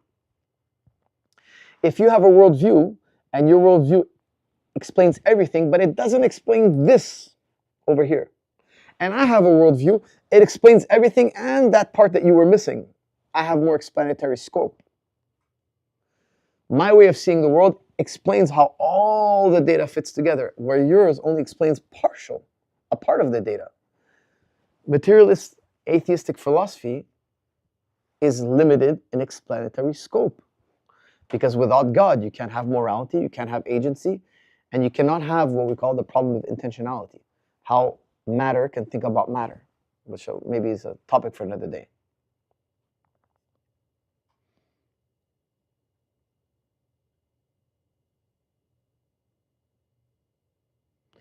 What do you think about 613 Fight Factory in Ottawa? Are you planning to come? That's from Khali. Khali, I haven't heard of the club yet, but if I ever get an invite, I would be glad to visit. My friends in Ottawa. Why did God test Adam knowing he'll fail? Why are we even being tested? Why not just create everyone in heaven? Thanks for all your knowledge. That's from AVC Facts. Okay, well, that's a really good question. And I mean, there's a lot to that question. Okay, so AV is asking, why did God test Adam? Why not just create everybody in heaven? Well, here's the thing, okay? There's a lot of answers to that, okay? But for us to be tested, let's say you want to look. It's kind of hard to explain, okay? But imagine you're married, okay, and you lived in a bubble, and you're like, I got the best wife. She's the most loyal wife. Like, how do you know that? Because she never loses her temper with me. She never cheats on me. She's always there for me when I need her. Like, oh, okay, like, tell me about your trials and tribulations. Well, we live in this bubble where we have all the food we want, all the security we want. It's actually only me and her. And me and her we live in a little paradise. I'm like, wow, okay, well, how do you know she's loyal? You're attributing loyalty to her, but she's never been tested. You're like, yeah, no, but she's never cheated on me. Well, yeah, she has no option. She has no option. She has to be with you. You're in a bubble. She's in a bubble with you. Now, let's say I take another couple and I say, look, this guy's wife is loyal. She's always behind him. She's always supporting him. She cares about him. She shows her true colors when there's a tough time. How do you know that? Well, you know what? She works with in an environment where there's plenty of other men, and she never looks at another guy. Her husband lost his job. She was there to support him. She never complained. Whatever. I give you all these. He was sick. He had a cancer. She stood by his bed every single day. You'd be like, wow, that woman is incredible. She went through all these trials, and their marriage survived. And you're like, wow, that woman is tried and true. She's been through so many fitness, as we say, or difficulties, and she's come out the other side with flying colors. You can't say the same thing about the two women. One of them was actually tested, one of them was not. So the reason why, in the Bible and the Quran, you have this test is because Adam has to choose God. Does Adam voluntarily get into a relationship with God? That's why we say there's no compulsion in religion. You cannot force people to, the Quran is very clear about this. Quran tells you, God doesn't need your worship. God doesn't need you. God doesn't care. If you don't pray to God, God doesn't care. You need God. The whole story of Adam, the whole Quranic worldview is God has no need for you. If you don't choose God, it doesn't hamper God at all. Now, God, of course, in Islam, we believe God loves you, etc., just like in Christianity, yes. However, He's not dependent on you. He's not in need of you at all, because a God cannot need. God has no needs. It's a reciprocal relationship if you wish to be in it. Okay, so we say God is most merciful, so yes, God will reciprocate if you voluntarily come forward. So it's a question of, you could say love, yes, because worship is the highest form of love, okay? But the idea is that love is voluntary. You chose it. Now, if I put you in a bubble with a woman and you tell me that woman's the most loyal, well, I'll be like, hey, she has no other choice. If she had another choice, she might change direction on you, and then you'll see if she's loyal or she actually loves you or whatnot, okay? So I think the answer I give you is a very superficial one, but this is a very deep question. But ultimately, it's to see that man chooses to be with God over temporary, immediate pleasures of the world. Coach, are you going to condemn one of your coaches bullying a disabled person online? Read Google reviews. 23 people like the same comment. Loads of comments are saying your coach has bullied. That's from Truth Seeker. Truth Seeker, I would never tolerate that, that's for sure. If any coach has ever done that, please give me the name, and it will be severely reprimanded. I would never tolerate such a thing. To my knowledge, I haven't heard of this, but if anybody can bring me this to my attention, a lot of people listen to this podcast. Bring it to my attention, report it, call the gym, give the name, the post, send us proof of it, hard evidence here. That way I can address it immediately, and I would never, ever tolerate this, because that's what you're saying, but there could be more to the story, or it could not be accurate. It could be a guy who's claiming to be a coach. I have people who claim to be coaches at TriStar Gym all the time. But believe me, I would never tolerate such a thing. Okay, guys, we have super chats here. The phenomenon we now call feminism must have existed for thousands of years. When I look at how Islam and other faiths were constructed, it seems as though it was designed to prevent a female uprising. Okay, I'm going to reread that again. That's from Dero Nomer. Dero, I'm going to call you Dero. Okay. The phenomenon we call feminism must have existed for thousands of years. When I look at how Islam and other faiths were constructed, it seems as though it was designed to prevent a female uprising. Okay, guys, that's a really good question. Dero, you're right on the money here. Very, very good question. But I want to start off with the historian's fallacy. Okay, we always have to put things in context, because look, of course I'm a believer in women's rights. It's very important, but maybe not the same way you think about it. Okay, so let's break this down. We have to look at history and how people saw history and what they were living at the time, because we live in a particular zeitgeist, okay, spirit of the time. Okay, this is how Hegel would put it. Okay, zeitgeist, zeitgeist, as most of you say it. There's a spirit of the times. We have a way of thinking. We have a way of living. The Romans had a different way of thinking, a different way of living. They saw the world differently. The Greeks saw the world differently. They had a different demeanor. They had a different culture. And these are very important things. And people simply discard it, which is completely wrong. That's why they call it the historian's fallacy. Like, bad historians discard this. If you're a really bad historian, you completely, this is where you fail. Because you cannot be a good historian if you fail here. A good historian puts himself in the shoes of the people at the time. He puts himself in the exact same situation. And to put yourself in the exact same situation, you need to do a lot of studying. Now, let me just tell you something, okay? I'm imagining that you're very pro-feminism, which I understand. Because you're raised in a time where a girl and a boy is equal in every way. Okay, now I don't hold that to be true. I think, okay, yes, in the eyes of God, as in terms of worth, we're equal. In terms of our roles in society, we have different pros and cons, and we need to complement each other and not compete with each other. Okay, so that's the Muslim worldview. We work together. In the eyes of God, we're equal. But when it comes to roles in society, some advantages are for men, some advantages are for women. Okay, let me explain. Before we get into the little details, let's say one thing first, Dero. If the ancient world thought the way you did, if they were feminists like you are feminists, I'm assuming you're feminist because from your text here, you and me would not exist. I'm going to say that again, okay? If the Romans, the Greeks, the Arabs, the Persians, the Hindus, the Japs, the Japanese, the Russians, if they thought like you did, you and me would not exist. Now, why am I saying that? Well, feminism brought about liberalism, and liberal feminists don't produce offspring. So instead of the men working the fields, you were going to have the women and men working the fields. Well, guess what? There's nobody to produce children. Back in the day, look, don't forget, like, people don't know this, okay? But in the ancient world, most human beings died in infancy. Before penicillin, before vaccines, before modern medicine, before surgeries, human beings, the majority of human beings, not 50%. Historians tell us, look, it's hard to calculate because there's not exact records, but if you do the math for how many people we are today and you extrapolate backwards, you realize that, look, more than half of humanity died in infancy. Think about that for a second. So if a couple had 10 children, 5 would survive to adulthood.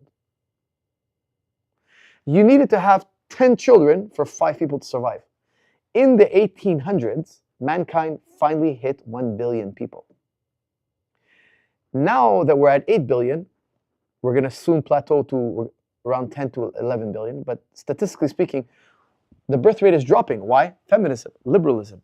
Liberal feminist women don't produce children. At max, they have 1 child, 1.2 children. If the ancient world only had 1.2 children, humanity would have went extinct. Do the math. Humanity would have never survived. You like life, you look at the world around you. Well, let me tell you something. You know what created that world around you? People with traditional values. Conservatives. The conservatives built this entire world. It wasn't no liberals. Liberals didn't build this world. That's not true. You know, I heard recently Jordan Peterson ranting how liberal democracies did this and that. Dude, you wouldn't exist if it wasn't for conservative people. You wouldn't exist. Liberal democracies wouldn't exist. Liberal democracies are unsustainable. I'm going to say that again, okay? If you look at Canada, we're a liberal democracy. And there's a lot of good to it, okay? I don't want to sound negative. I just want to be realistic. In Canada relies so much on immigration. We need immigration so bad. Bring these people in here. Then when they come, we're like, hey, wait a second. You guys are very conservative. You got to be liberal like us. Then they become liberal like us and they don't have kids no more. And then we're like, hey, we need more immigrants. Go get some more immigrants. And we keep bringing them to this country. We're like, wait a second. We're bringing them to this country because they're conservatives and they have family values. The second you introduce liberalism, your daughter becomes on OnlyFans. Guess what? She's not going to have many kids. Okay? She's too concerned about her waistline and looking good and having a following and having a bunch of men give her money. And she has thousands of men providing for her now. She's not going to fall in love with one guy and have one guy provide for her. No, why? She could take pictures of her body and put it online. Why? She's a liberal feminist, and you know it's a big issue in feminism that women should use her body as she wishes in any which way that benefits her. It's actually a very hot topic because some feminists think that pornography is very bad for women. Some feminists think no, pornography is very good for women. Another topic for another day. But my friend Diro, if you are a feminist, in my opinion, you just got taken by the spirit of the day, the zeitgeist. Why? Because it's so popular now to just capitulate and say, you know what, ladies, step on men and do what you want and don't have kids and don't worry about civilization.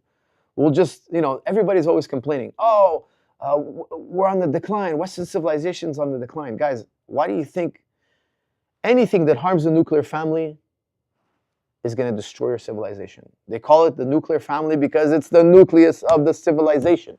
People don't even know why it's called a nuclear family. It's the nucleus. Feminism has destroyed the nuclear family. So imagine the ancient world thought like you. You wouldn't exist. So think about that, Deromer. I hope you meditate on that. I hope I didn't go too long on too long of a spiel.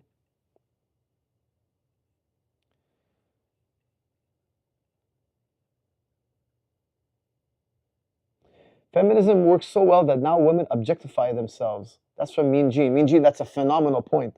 Feminism, feminism, feminism. Oh yeah, okay, now what'd you do with feminism? Here you go, here, take it. Oh, we're on OnlyFans. You replaced the Virgin Mary with Cardi B. Bravo. Western civilization. They were first Christians, conservative, loyal women. You had loyal women. Man, your great-grandfathers had the most loyal women. The most loyal women. They were super conservative. They would produce children. They were loyal to their man. And now what do you got? You got a woman who's like, hey, if you piss me off in any which way, I'll leave you, take half your money. I'll go on OnlyFans. I'll take pictures of my body and put it online. Like, it's just become an epidemic now. Any beautiful girl, she's on the internet. It's like there's no women anymore for the Westerner. There's no more women. It's like one of the number one questions I always get. How do I find a girl and get married? Well, guess what? Western civilization, and I say this as a Western person, okay, because I'm born in the West. Don't forget, guys. If I was in the Middle East, I would criticize Middle Eastern issues. That's what philosophers do. We look at our surroundings and we cross-examine. There's good, there's bad. We're going to tell you the good, we're going to tell you the bad. Now, Western civilization needs immigration. Why do we need immigration? Nuclear family is destroyed. And that's a nice way of me saying it.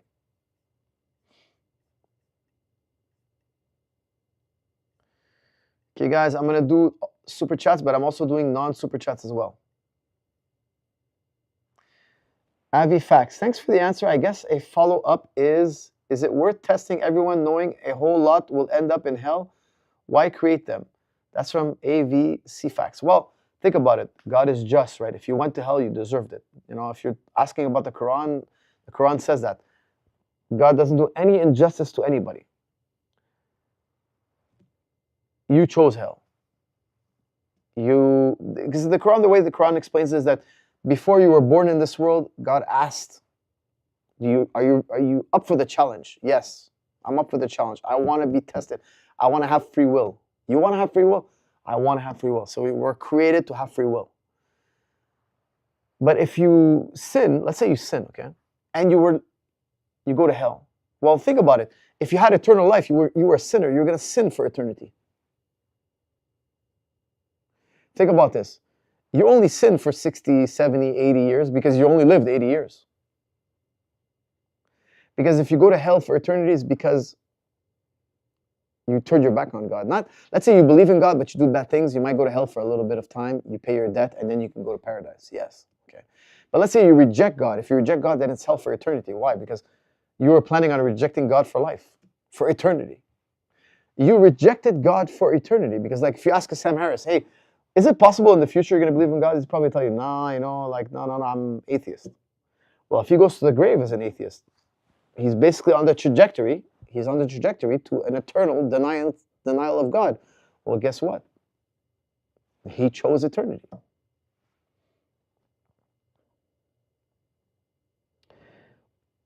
What's up, Coach? What's your advice for learning self-defense in your late 30s? Do you suggest Krav Maga, BJJ, Kali, Kempo, Muay Thai? I'm a BJJ blue belt, but we play a lot of guard, open guard, etc. That's from Denmark. I would tell you kickboxing, boxing, and BJJ. Mix those together. I would go with like weapons training and stuff like that. I don't know if it works. That's the thing. Like I'd have to like get a fake knife and try it and test it. And I can tell you like I'm not really impressed too much. But again, I don't know much about that stuff. But I would tell you do kickboxing, boxing, and jiu-jitsu, and believe me, you can protect yourself after.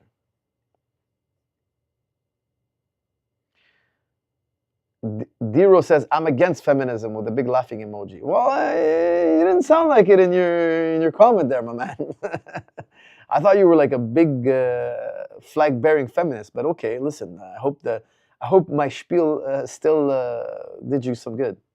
Slam Coach, what do you think of a 50-day water fast directly? No food, only to drop insane amount of fat if starting off with large amounts of fat. That's from X7. X7, I wouldn't recommend that because that would be experimental. 50 days with only water, that could be dangerous, you know? Like, I wouldn't recommend that without proper medical supervision. Why do something so aggressive? You know, you took a long time to put on that weight, so why are you trying to take it off so fast? I don't think it's a good idea. I think do intermittent fasting, and because the thing is, a 50-day fast, you might lose a lot of muscle. You don't want to do that yourself. You might fall down and break a bone. You're going to be so brittle. You know, like why? Don't damage your body. You could maybe even slow down your metabolism permanently. So I wouldn't do that. I would tell you,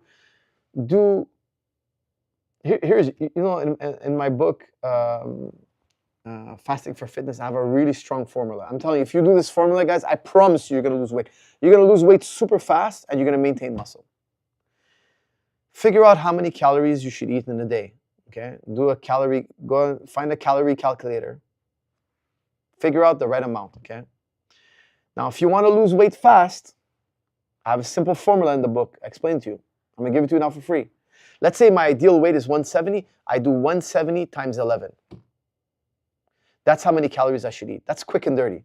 If you don't want to lose the weight so fast, do your ideal weight times 13 or 14 or 15. Okay, don't go higher than 15. So let's say, I'm going to do the quick math for you here, okay? Let's say your ideal weight is 170 pounds. times 15 calories, that's 2,500 calories, okay? I did times 15 because I'm very active. If I eat 2,550 calories a day, I'm going to start losing weight. I'm going to start dropping towards 170. So pick the ideal weight, times it by 11, 12, or 13, depending on how motivated you are. Because 11, you'll lose, if you times it by 11, you're going to lose a lot more weight, okay? So imagine I did 170 times 11, that would equal 1,870 calories a day. Now, if I eat 1,870 calories a day, I'm going to start losing weight fast. Now, I say in the book, you do the multiplications, you find the right amount of calories, that's your target.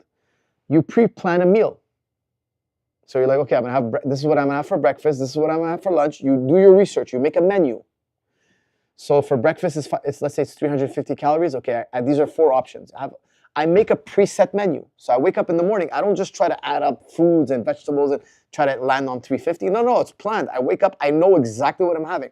I'm having this much oats, this much berries, this much honey. I eat the most satiating foods, okay?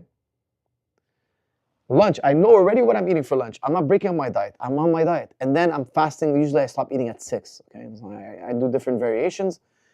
Now I know if I eat the right amount of calories in about an 8-hour window, you can make it a 4-hour window, you can make it a 6-hour window. I'm gonna get lean and burn fat, and I'm gonna be super healthy and strong. If I fast 50 days in a row, wow, man, I don't know what that's gonna do to you. Your teeth might start falling out. You might break a bone. You might like be so weak and brittle, you fall down the stairs and you break your collarbone. Like, I don't know, like it's just not a good idea. It's too extreme.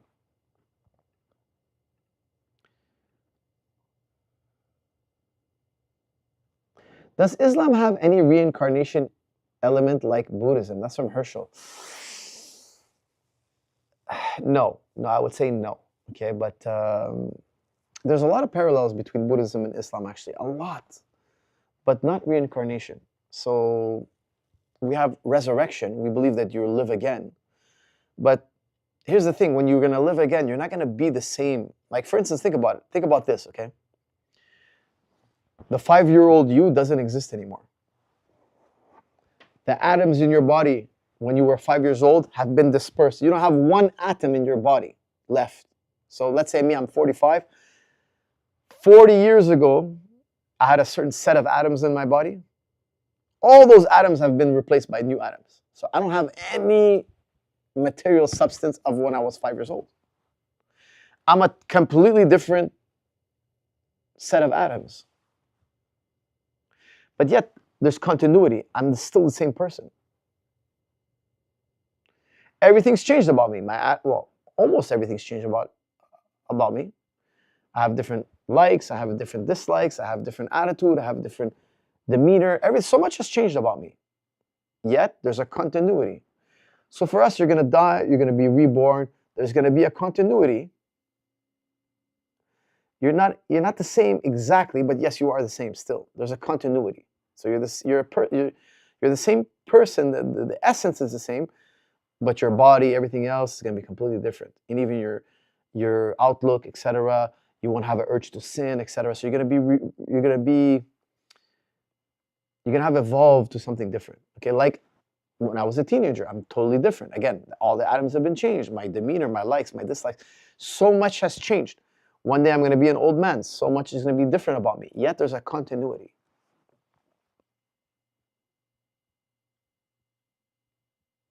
Coach, stop yapping and pull out your cheeks. That's from water.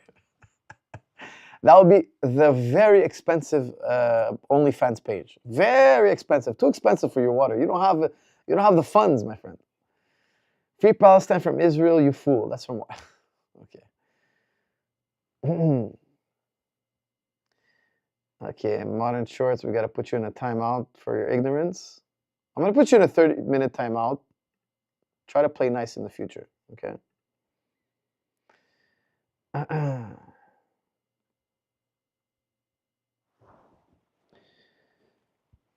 That's why Muslims own so much of Europe right now. They make big families. That's from AJ Manny.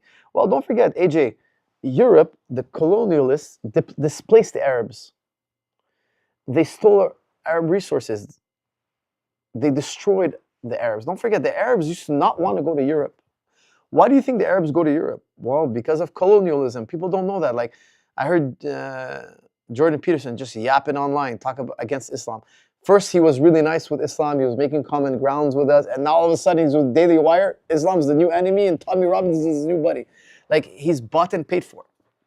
Jordan Peterson has no integrity. It's all about money for Jordan Peterson. I guarantee you.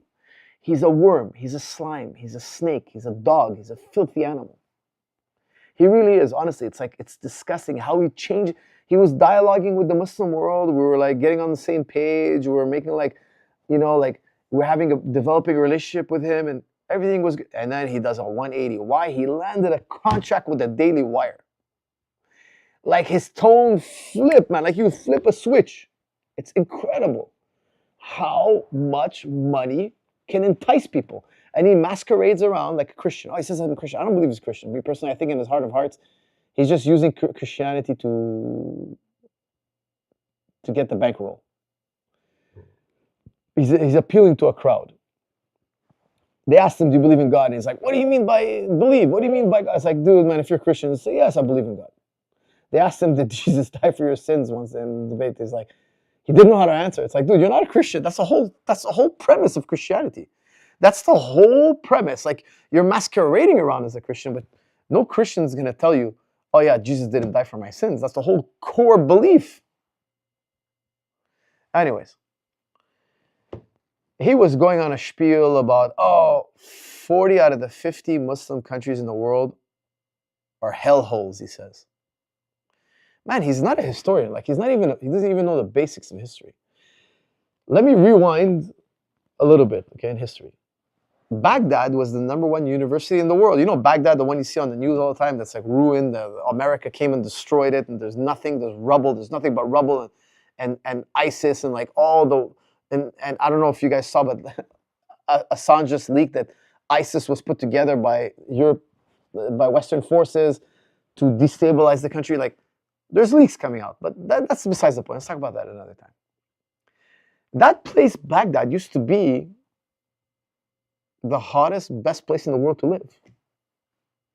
The best for science, technology, education. It was the best place. Now, okay, the Mongols had a lot to do with this destruction, yes. But in later generations after that, the European, the French, the British, Western civilization, now the Americans, look what they're doing in the Middle East now. They're just destroying. They want to usurp. They want to annex. They want to move 2 million people.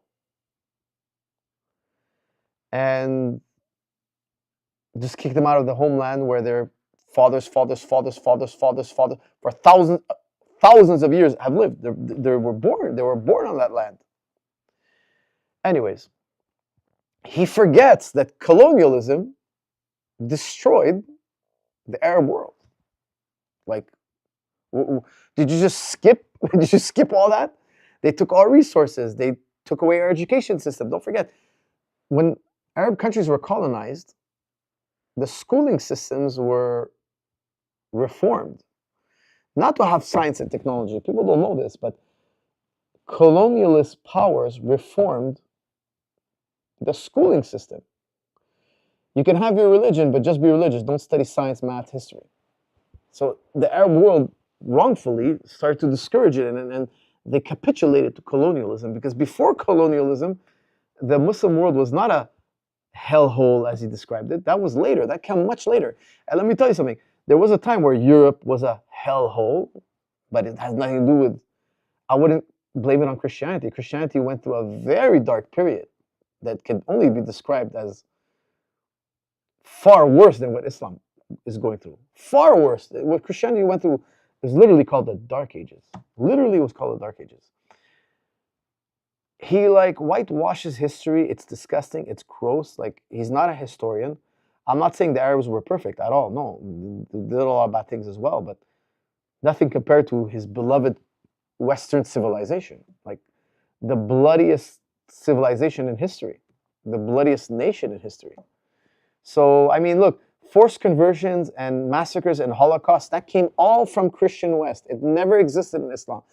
In Islam, it was an exception to the rule. Forced conversions were an exception. Some bad leaders in pockets of history did it. It was bad. We cringe. We wish it didn't happen. We say it's wrong. We admit to it, it's wrong. But that was exceptions. The general rule was there was no forced conversions, no massacres, no holocausts. That's the Western Christian tradition. Now, I'm not saying it's because of Christianity. I don't blame Christianity for it. I blame bad leadership, ruthless leaders. But like, it's incredible how Peterson tries to spin very well-known history into, oh yeah, Arab nations are cruel. Yeah, we have authoritarian states because of colonialism, because colonialists, they, not in every case, but in many cases, prop up puppet governments. I mean, how does he gloss over all this? How does he just gloss over it? I think he's probably just ignorant to it. I assume he's not a historian. He studied psychology. He doesn't know much about history. Coach looking like Bobby Flay. What's Bobby Flay? Who's Bobby Flay? Let me look. Bobby Flay. Let's see who this man is. Bobby Flay. Food is the center of my universe. Huh? American celebrity chef. I don't find this man resembles me at all. But okay. Oh, Coach cooking like Bobby Flay. All right, sorry, man. My glasses. I got to get better glasses. Sorry, man. The screen's really small. I'm on my laptop. Cooking like Bobby Flay. Yes, Hank the Tank. That I like.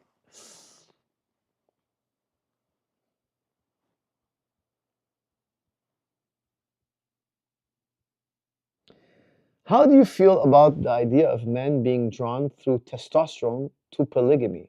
That's from Miles. Miles, I really don't understand your question, man. That's a pretty bizarre question. Let me read that again. How do you feel about the idea of men being drawn through testosterone to polygamy? What? Guys, polygamy was a necessity.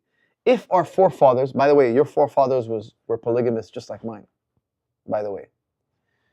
If our forefathers were not polygamists, you wouldn't exist, I wouldn't exist. The world would have never reached the tipping point. We would have probably went extinct. Life would have been very difficult. Polygamy saved the world. Don't ever forget that, okay? Men went to war, men died. There was very few men for very many women. Polygamy was the right way to go about it. Why? We know whose son that is. Like, if you don't know who, imagine a woman, she has a child, she has to hide it. Why? Because he's a bastard child. He's going to be teased, he's going to be hated, nobody's going to want to take care of him. But if she's married to a particular guy, we know that guy, he's got to take care of that kid. That child belongs to him. The child is not embarrassed. The child is not mistreated. The woman is not a side chick. She's not a mistress. No, she can be out in the open. She doesn't have to hide her pregnancy. She's legitimate, just like every other woman, In the West, you can have many mistresses, but you can't have a second wife. Think about, it reminds me of that story about the Amy Fisher story. Think about this, okay? A man by the name of Jody Buttafuoco. I remember when I was a kid, I watched this movie. They made a movie about her life, Amy Fisher. This man named Joey Buttafuoco, very famous name. For the guys who are my generation, you know the name Joey Buttafuoco. Joey Buttafuoco had a girlfriend, okay? He had a wife and a girlfriend. Now the girlfriend, he was filling her head with all these stories. Oh, I'm in love with you. I'm going to marry you one day. We're going to be together. Now this girl, Amy Fisher, she was very young and naive, and she was believing everything this gentleman, Joey Buttafuoco, would tell her. He was like, I'd love to marry you one day, but I got this wife, And she's like, he's talking bad about his wife. His wife is not good. Now, the man is just telling Joey Buttafuoco, he's just trying to get into Amy Fisher's pants. He just wants to have sex with this hot, young, beautiful girl. He's happily married. He wants to stay married. He just wants a piece on the side. He wants a side piece. So what happens? Amy Fisher's like, oh, if I got the wife out of the way, Joey Buttafuoco would be all hers. They could finally live happily ever after. So one day, Amy Fisher, madly in love with the man named Joey Buttafuoco, I shouldn't call him a gentleman, she has this crazy idea. She goes and she knocks on his door. The wife opens the door. Amy Fisher pulls out a gun, bam, shoots the wife. She shoots the wife in the head, but the bullet grazes the wife. The wife doesn't die, but she has like a brain damage. Like she's injured for life. She's in a her life is like going to be very difficult. I'd look it up, but it's going to probably be really bad news. Like, I'm not sure. I remember the wife had it really bad. I can't remember exactly what happened. Amy Fisher goes to jail. The wife is hospitalized. Her life changed forever. Joey Buttafuoco didn't commit any crimes. What happens to Joey Buttafuoco? He walks free. No penalties. The guy ruined 2 women's lives. And no penalty. What happens to Joey Buttafuoco? Well, he becomes like a C-level celebrity and lives the rest of his days. Actually, let me look him up. Let me look up to what happened to the Buttafuoco family. Joey Buttafuoco. Joey Buttafuoco. Man, Buttafuoco's not... Try to spell Buttafuoco. All right, let's see what happened to Joey Buttafuoco. Buttafuoco later pleaded guilty to 1 count of statutory rape and served 4 months in jail. Okay, so he got 4 months in jail. I think Amy Fisher was... Oh, she was 17 years old. Damn it. Amy Fisher, born 1974, is an American woman who in 1992, at age 17, shot and severely wounded Mary Jo Buttafuoco, the wife of Joey Buttafuoco, who had initiated a sexual relationship with the underage Fisher in 1990. So Joey Buttafuoco ruined 2 women's lives, and all he got was 4 months in jail. Initially charged with first-degree attempted murder, she eventually pleaded guilty to first-degree aggravated assault and served 7 years in prison due to her age and her affair with a much older man. She became known in the tabloid media as the Long Island Lolita. Fisher was paroled in 1999 and became a writer, a webcam model, and a pornographic actress. Oh my God, I didn't know that about Amy Fisher. Oh my God, man, are you kidding me? Oh my God, that's a really sad ending. Crime in prison.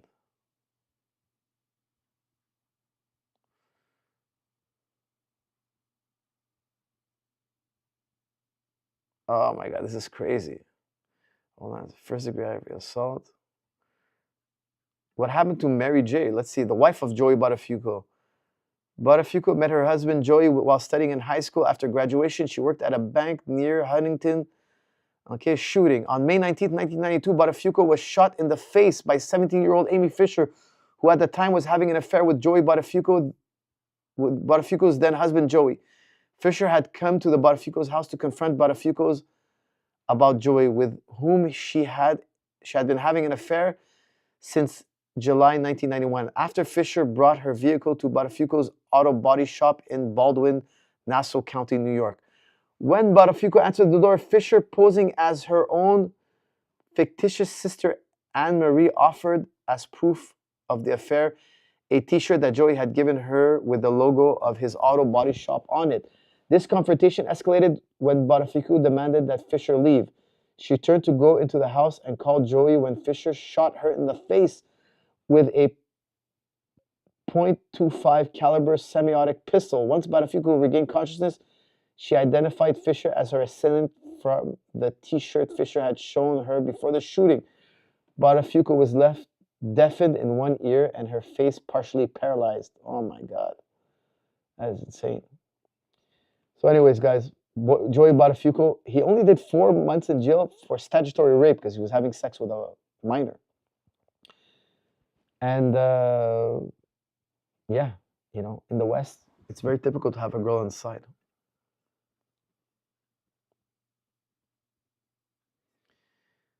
Much respect from Romania. Coach, struggle with stress and even panic attacks, mostly because I've been raised without parents.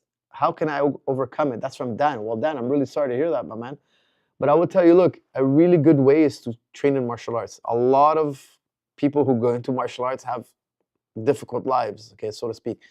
It's going to help you create a social network because you obviously have limited surroundings. It's going to help you socialize. It's going to help you have something in common with other people. You're going to have a regular routine. You're going to be, doing an activity that's going to be healthy for your mind and your body. And I think it's going to help you overcome your panic attacks as well. Okay, so I highly recommend martial arts.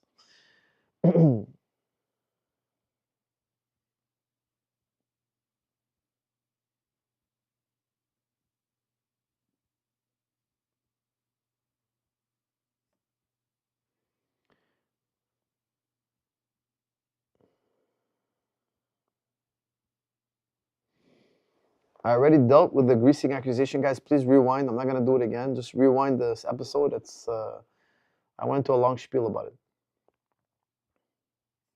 Missing super chats. How could I be missing super chats? Don't forget, I'm always doing super chats and non-super chats.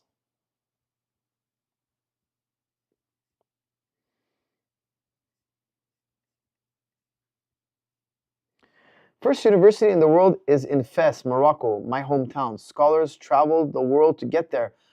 I would beat Peterson in a kickboxing fight. That's from Ryan. Ryan, I'm sure you would, but so would many other people. I mean, Peterson's probably the most cowardly, wimpy, sorry excuse for a man. He's like really like, you hear his voice, the way he talks, it's incredible. Like, I used to have respect for the man because of his intellect, and he seemed to be, trying to do a good into the world now. But after I see him selling out, how he's so easily bought, I can say nothing good about that guy, because for me, that there's nothing left. There's just really nothing left. He's bought and paid for. He's a cowardly man, very cowardly man.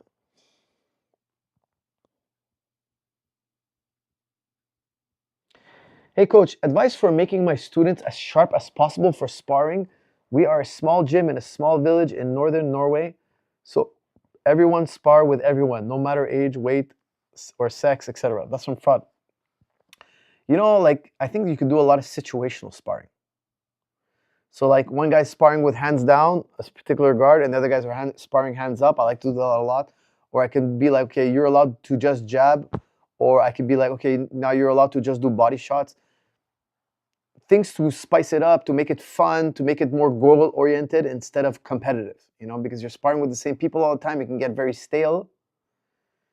So doing kind of like restricted sparring or specialized sparring can be really fun. Here's the thing, if it's fun, you're going to do it a lot. If you do it a lot, you're going to get good. And like you can do like, you can get really creative. You can be like, okay, you got to spar southpaw. If you're a righty, all the righties got to spar southpaw, the southpaws got to spar righty. And you just kind of make it fun, and you kind of like try to spice things up a little.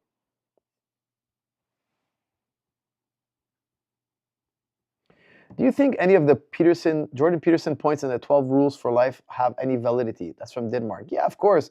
He's not a bad guy. He's not a bad writer. He's not a bad thinker. He's just bought and sold for. Like, you can't trust anything he says. He has no integrity. He switched narratives overnight. Why? The payday came in. So, I mean, the fact that he's backing Tommy Robinson is a joke, man. That's an absurdity. Western civilization's problems have nothing to do with the Arabic world. It has nothing to do with the Muslim world. Nothing. Their civilization is having troubles because they have no birth rate. They've destroyed their family values. Their heroes are all they took their women and they turned them into OnlyFans specialists. They polluted their society with Tinder apps. You go in the Arab world doesn't have this, or they have it to a much lesser degree. So we conserve their family values, but we've made them important to us. If they had their nuclear family, they wouldn't have any of these problems. They wouldn't need so much immigration. If they didn't go and colonize the world, if they didn't go and displace the world, if they didn't go and steal other people's resources, if they just did business in a good way, the world wouldn't be flooding at their gates. The world wasn't always trying to get into the Western world. Now, yes, because that's where all the money is. That's where all the opportunity is. Coach, when are you going to get a second wife to master your gentleman and scholar status? Rayan, you're a gentleman and a scholar. Listen, I'm gonna wait for my wife to pick the girl for me. How about that? Just so I can make sure that it's all done right and everybody, the whole family's happy. Because you know what? Here's the thing.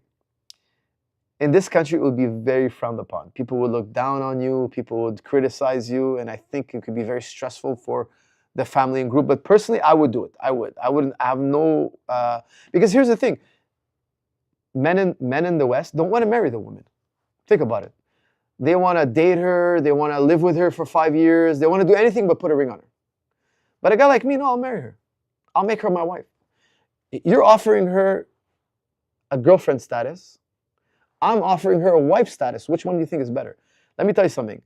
Every woman would rather be a wife. She'd rather have the wife status. Because for her, it's like, oh, I'm special. I'm important. This guy wants to have kids with me. He appreciates me. He wants me. To you, I'm just a girlfriend. You don't care about me that much.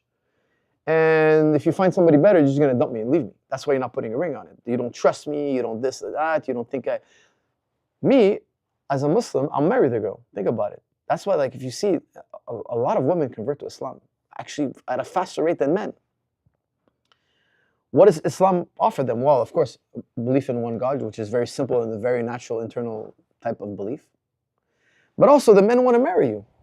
The men want to marry you. We're still doing that thing that it's kind of gotten out of style. We marry them, we're loyal to them, we'll have kids with them. We do the whole "Hi, honey, I'm home" lifestyle, and I think women gravitate to that very much so. They don't want to be passed around, or the man doesn't want to commit, especially when they start reaching 25, 26, 27, 30. They really want to get married. They want to get serious. They're not interested in meeting another guy. For them, it's like it's a headache to go out with another guy and go through the whole song and dance again. And it's like, no, no, no, hold on. This guy over here, he's willing to go to the point, oh, he'll make me his wife. So I find it's much more easy when a girl meets a guy who's like, oh, this guy's marriage material, and he would marry me. He would actually go through with the marriage. I think women find that very appealing. Don't underestimate the value of that. So if Western society wasn't, first of all, it's illegal in Western society to have two wives, but if it wasn't so taboo, it would happen more often.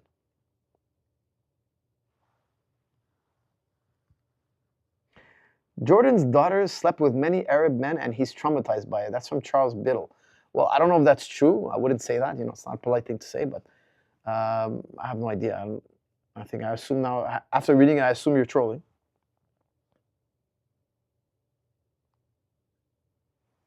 Congo Holocaust by the Belgians. That's from Ahmed. Well, yeah, there's many atrocities that happen in Africa. Many. That's just one of many.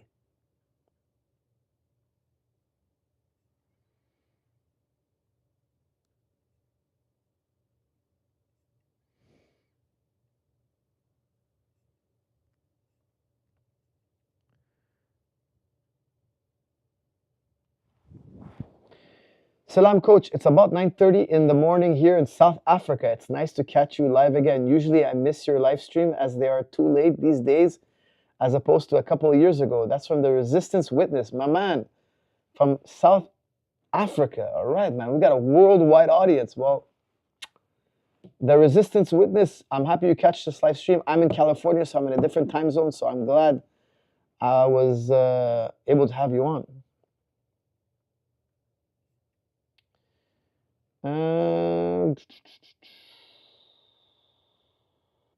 His wife wanted to have Tommy Robinson on the podcast, not him. That's from James Villeneuve. James, I wouldn't want Tommy Robinson on my podcast. The guy's a racist bigot. He's got a rap sheet. He's got a long rap sheet of crimes. He's committed mortgage fraud. What else does he have? He illegally entered Canada. It's hilarious how he's like, oh, immigrants, illegal entering your country. He illegally entered Canada. Got kicked out of Canada. It's hilarious. He beat up an off-duty officer, attacked an off-duty officer. He threatened journalists for writing articles about it. He went to their house. He tried to attack them. Like, everything he complains about, he does it himself.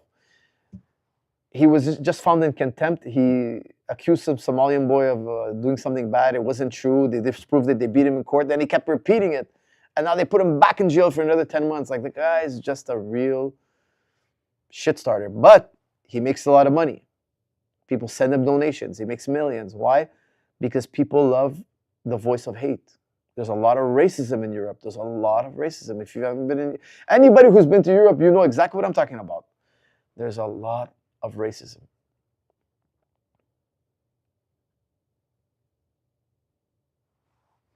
Hello from Germany. Recently watched your live stream with Sneeko. I found it really knowledgeable. That's from Nikos. Well, Nikos, thank you, my friend. You're a gentleman and a scholar, and I love Germany. I hope to return again soon.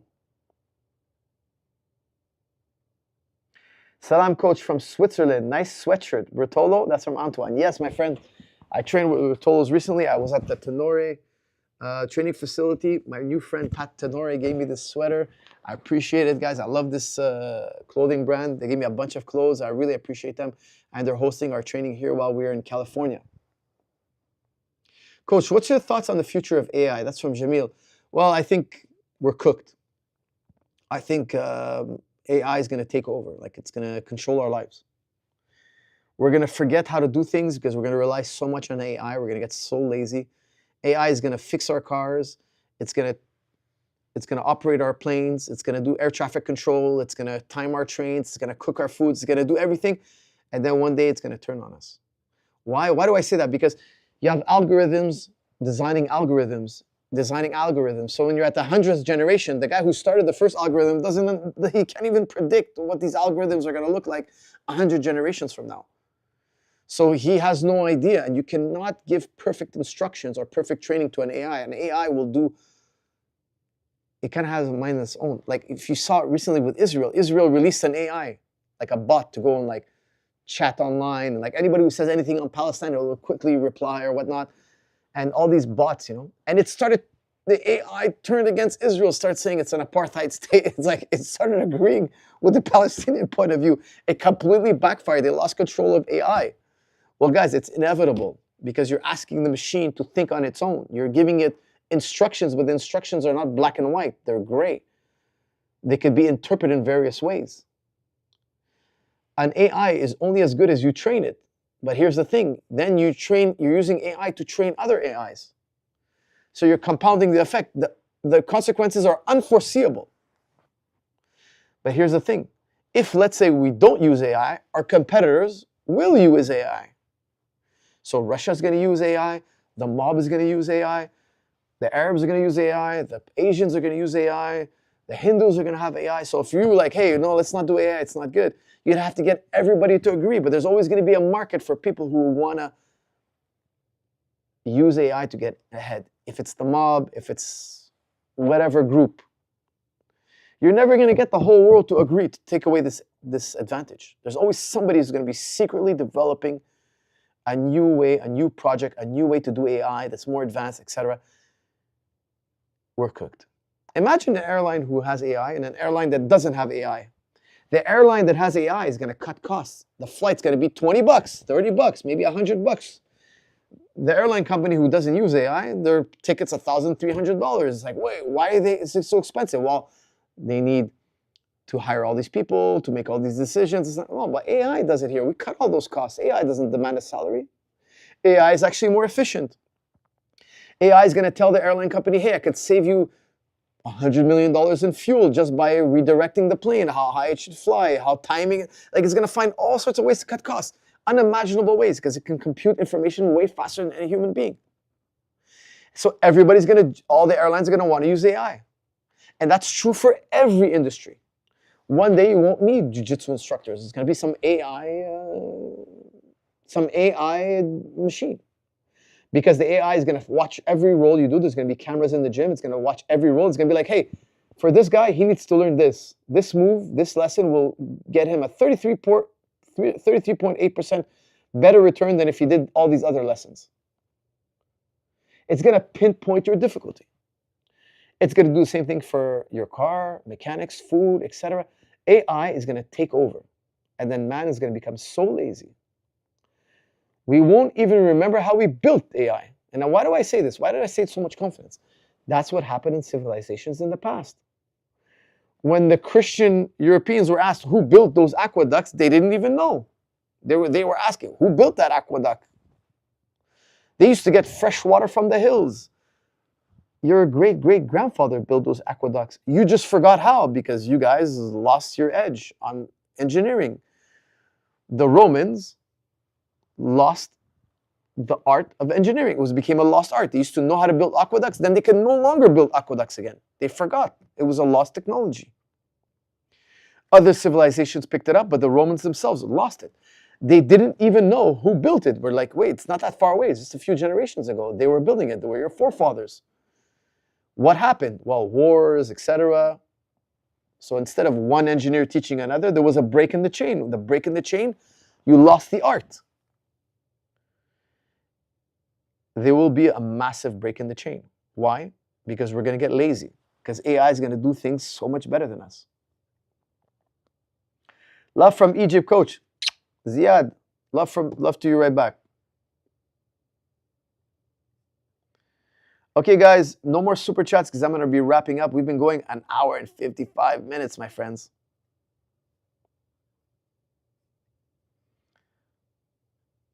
Salam, Coach, from the UK. I'm looking for a potential wife. Any advice on how to choose the right woman?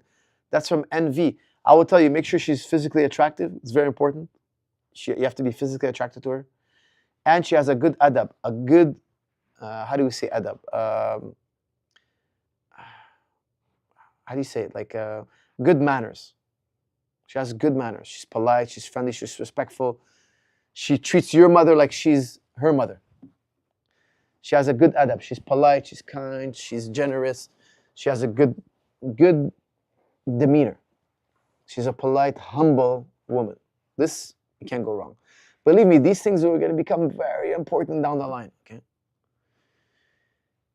And number 3, I will tell you, if you find your common interest, something you both like to do. And it can't just be physical, your relationship. You have to also enjoy your time together.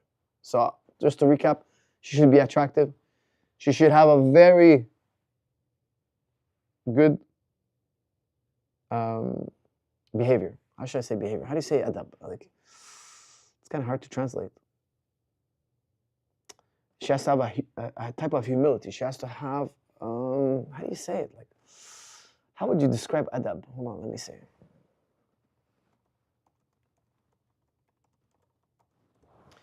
Let's see.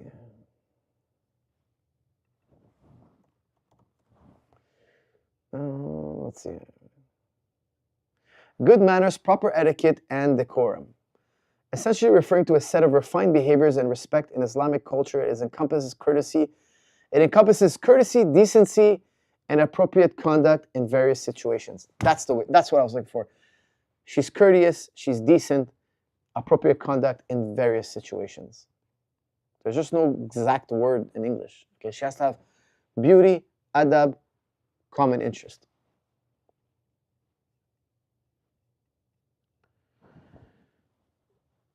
Coach, what's your thoughts on the future of AI? I did that one. Guys, I'm zooming through super chats. Please, no more super chats. I'm just going to do a fun non-super chat to end this one. What do you think about men looking at influencers like Andrew Tate, Logan Brothers, or Sneeko, etc., as role models? That's from Denmark. Look, everybody out there, you can learn from something. You can learn something from them. Even if somebody does something bad, learn not to do that bad thing. Okay? It's one of my favorite quotes from Confucius. Confucius says, I learn from every man. From the wise man, I learn what to do. From the unwise, I learn what not to do. So I think there's good and bad in every individual. You know, take the good, leave the bad.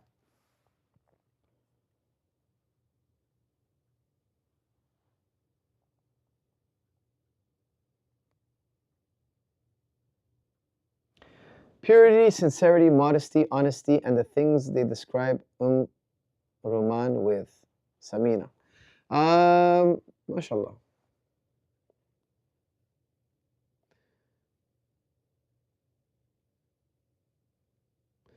Who is John the Baptist in Islam? That's from Jamie. John the Baptist in Islam is Yahya. Yahya.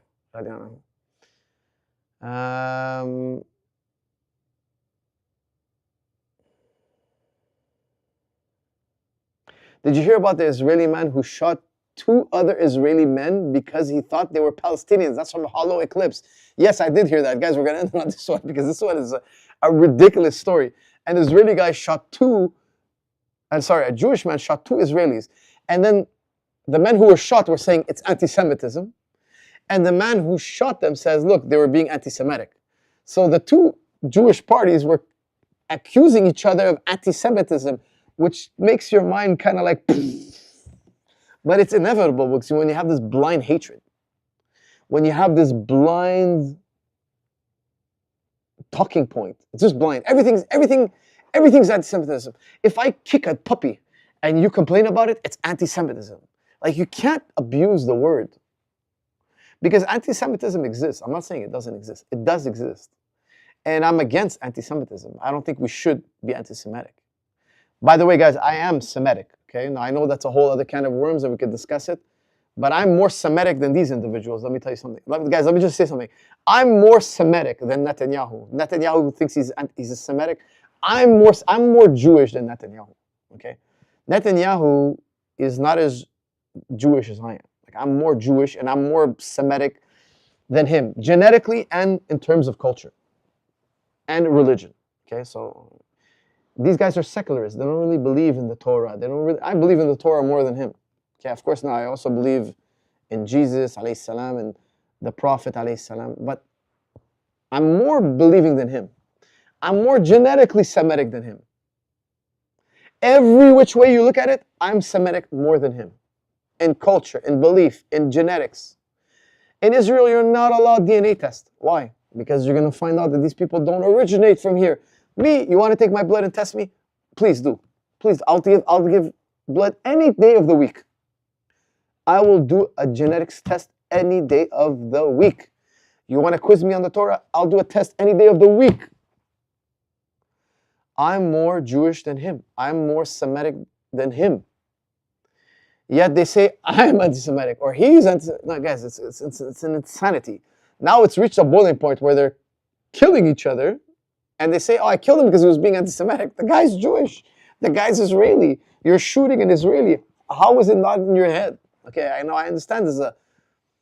You could say it's a anecdote because that's just one case. Yes, guys, but it's been rampant now. Everywhere, every time we complain about war crimes, they say, "Oh, you're only complaining because you're anti-Semitic." No, I'm not complaining because I'm anti-Semitic. I'm complaining because there's a war crime. I don't care if it was a black, a Hindu, a Chinese, an Arab that committed a war crime. I'm going to complain about it. I'm not the type of person, I see a war crime and then I'm like, hey, who committed it? If the person is of my background, it's not a war crime. I'm not going to, no, that's not how I operate. If my family member committed a war crime, I'm going to complain about the war crime. I don't care who committed the war crime. I'm going to get up and protest against a war crime. So it's just become a complete insanity that now they're shooting each other. And they're both were complaining that they were victims of anti-Semitism. Now look, the guy who fired the shots is a psychopath. But the guy who got shot tweeted death to Arabs. He's also a psycho. Two psychopaths shooting each other, killing each other, one shooting the other. But the victim who got shot, because first, I was like, oh, the victim is just a straight victim. Then they were showing his tweets. The guy's like, he's completely anti-Arab, and he's like literally tweeted. I don't know how you could tweet death to Arabs. Like, imagine somebody tweeted death to, you know who. I won't say the name because I'm gonna get flagged. I would be appalled. I think that's wrong. I think they would take down the guy's account. I think they would ban the guy from Twitter or whatever. But now if you write death to Arabs, when you write death to Arabs, if it was an Arab that shot two Israelis in America, because it happened in Miami, it would be all over the news. Terrorist. Listen, the word terrorist today, you guys don't realize it now, but it's like the N-word for what they call blacks. That's really what it is. It's a racist term. Because if it was an Arab that shot those two Israelis, you'd see the T word all over the place, all over America. But because it's a hot Jewish man, oh, he has mental illness. It's mental illness. What? The guy killed them because of their race. He thought they were Palestinians. It's disgusting. Again, a call to the Arab world to wake up. Get sophisticated in science and technology so that people cannot step on you. Because the only reason why they step on you and they treat you like the way blacks were treated, abused and abducted and murdered. The transatlantic slave trade, they estimate 100 million victims. 40 to 100 million, that's a colossal number of people who were victimized by the slave trade. They will do that to anybody who is not their equal or superior in science and technology. They will always use science and technology to subjugate you one way or another, economically, physically, militarily, whatever it may be. But don't you ever think for 1 second that if they get the upper hand, they're going to treat you fairly. Never. And this goes to everybody, not just Arabs, not just blacks, not just Hindus, not just Chinese, not just Japanese. Be very careful. They put on a smiley face and they say they're the face of freedom and this and that. They're not. They want your resources. They want to kill you. They want to maim you. They want to poison you until you offer them all your resources. They want to control the world's resources. Look, the only reason they do what they do in the Middle East is because they want to control the flow of oil. If the Arabs tomorrow raise the price of oil, it can have a domino effect that would trigger an economic crisis around the world. The Americans know that. Believe me, they have the Arabs under threat at all times. They have over 200 military bases around the world, all pointed towards the oil reserve of the world. The Arabs need to get wise, smart, and I do believe it's coming. I do believe they have already started. They need to get militarily sophisticated so that they stop killing and destroying and genociding our generations, our future generations. It's a sad, sad thing to watch a genocide ongoing on YouTube, live every day, while the Western powers try to pretend that they're the victims. It's sad, it's disgusting. It's really disgusting. So anyways, guys, I'm going to end it on that. Usually I try to end it on a fun one, but thank you for tuning in. Guys, don't forget to use 50, get 55 off. The promo code on the bottom of your screen. Get 55 off.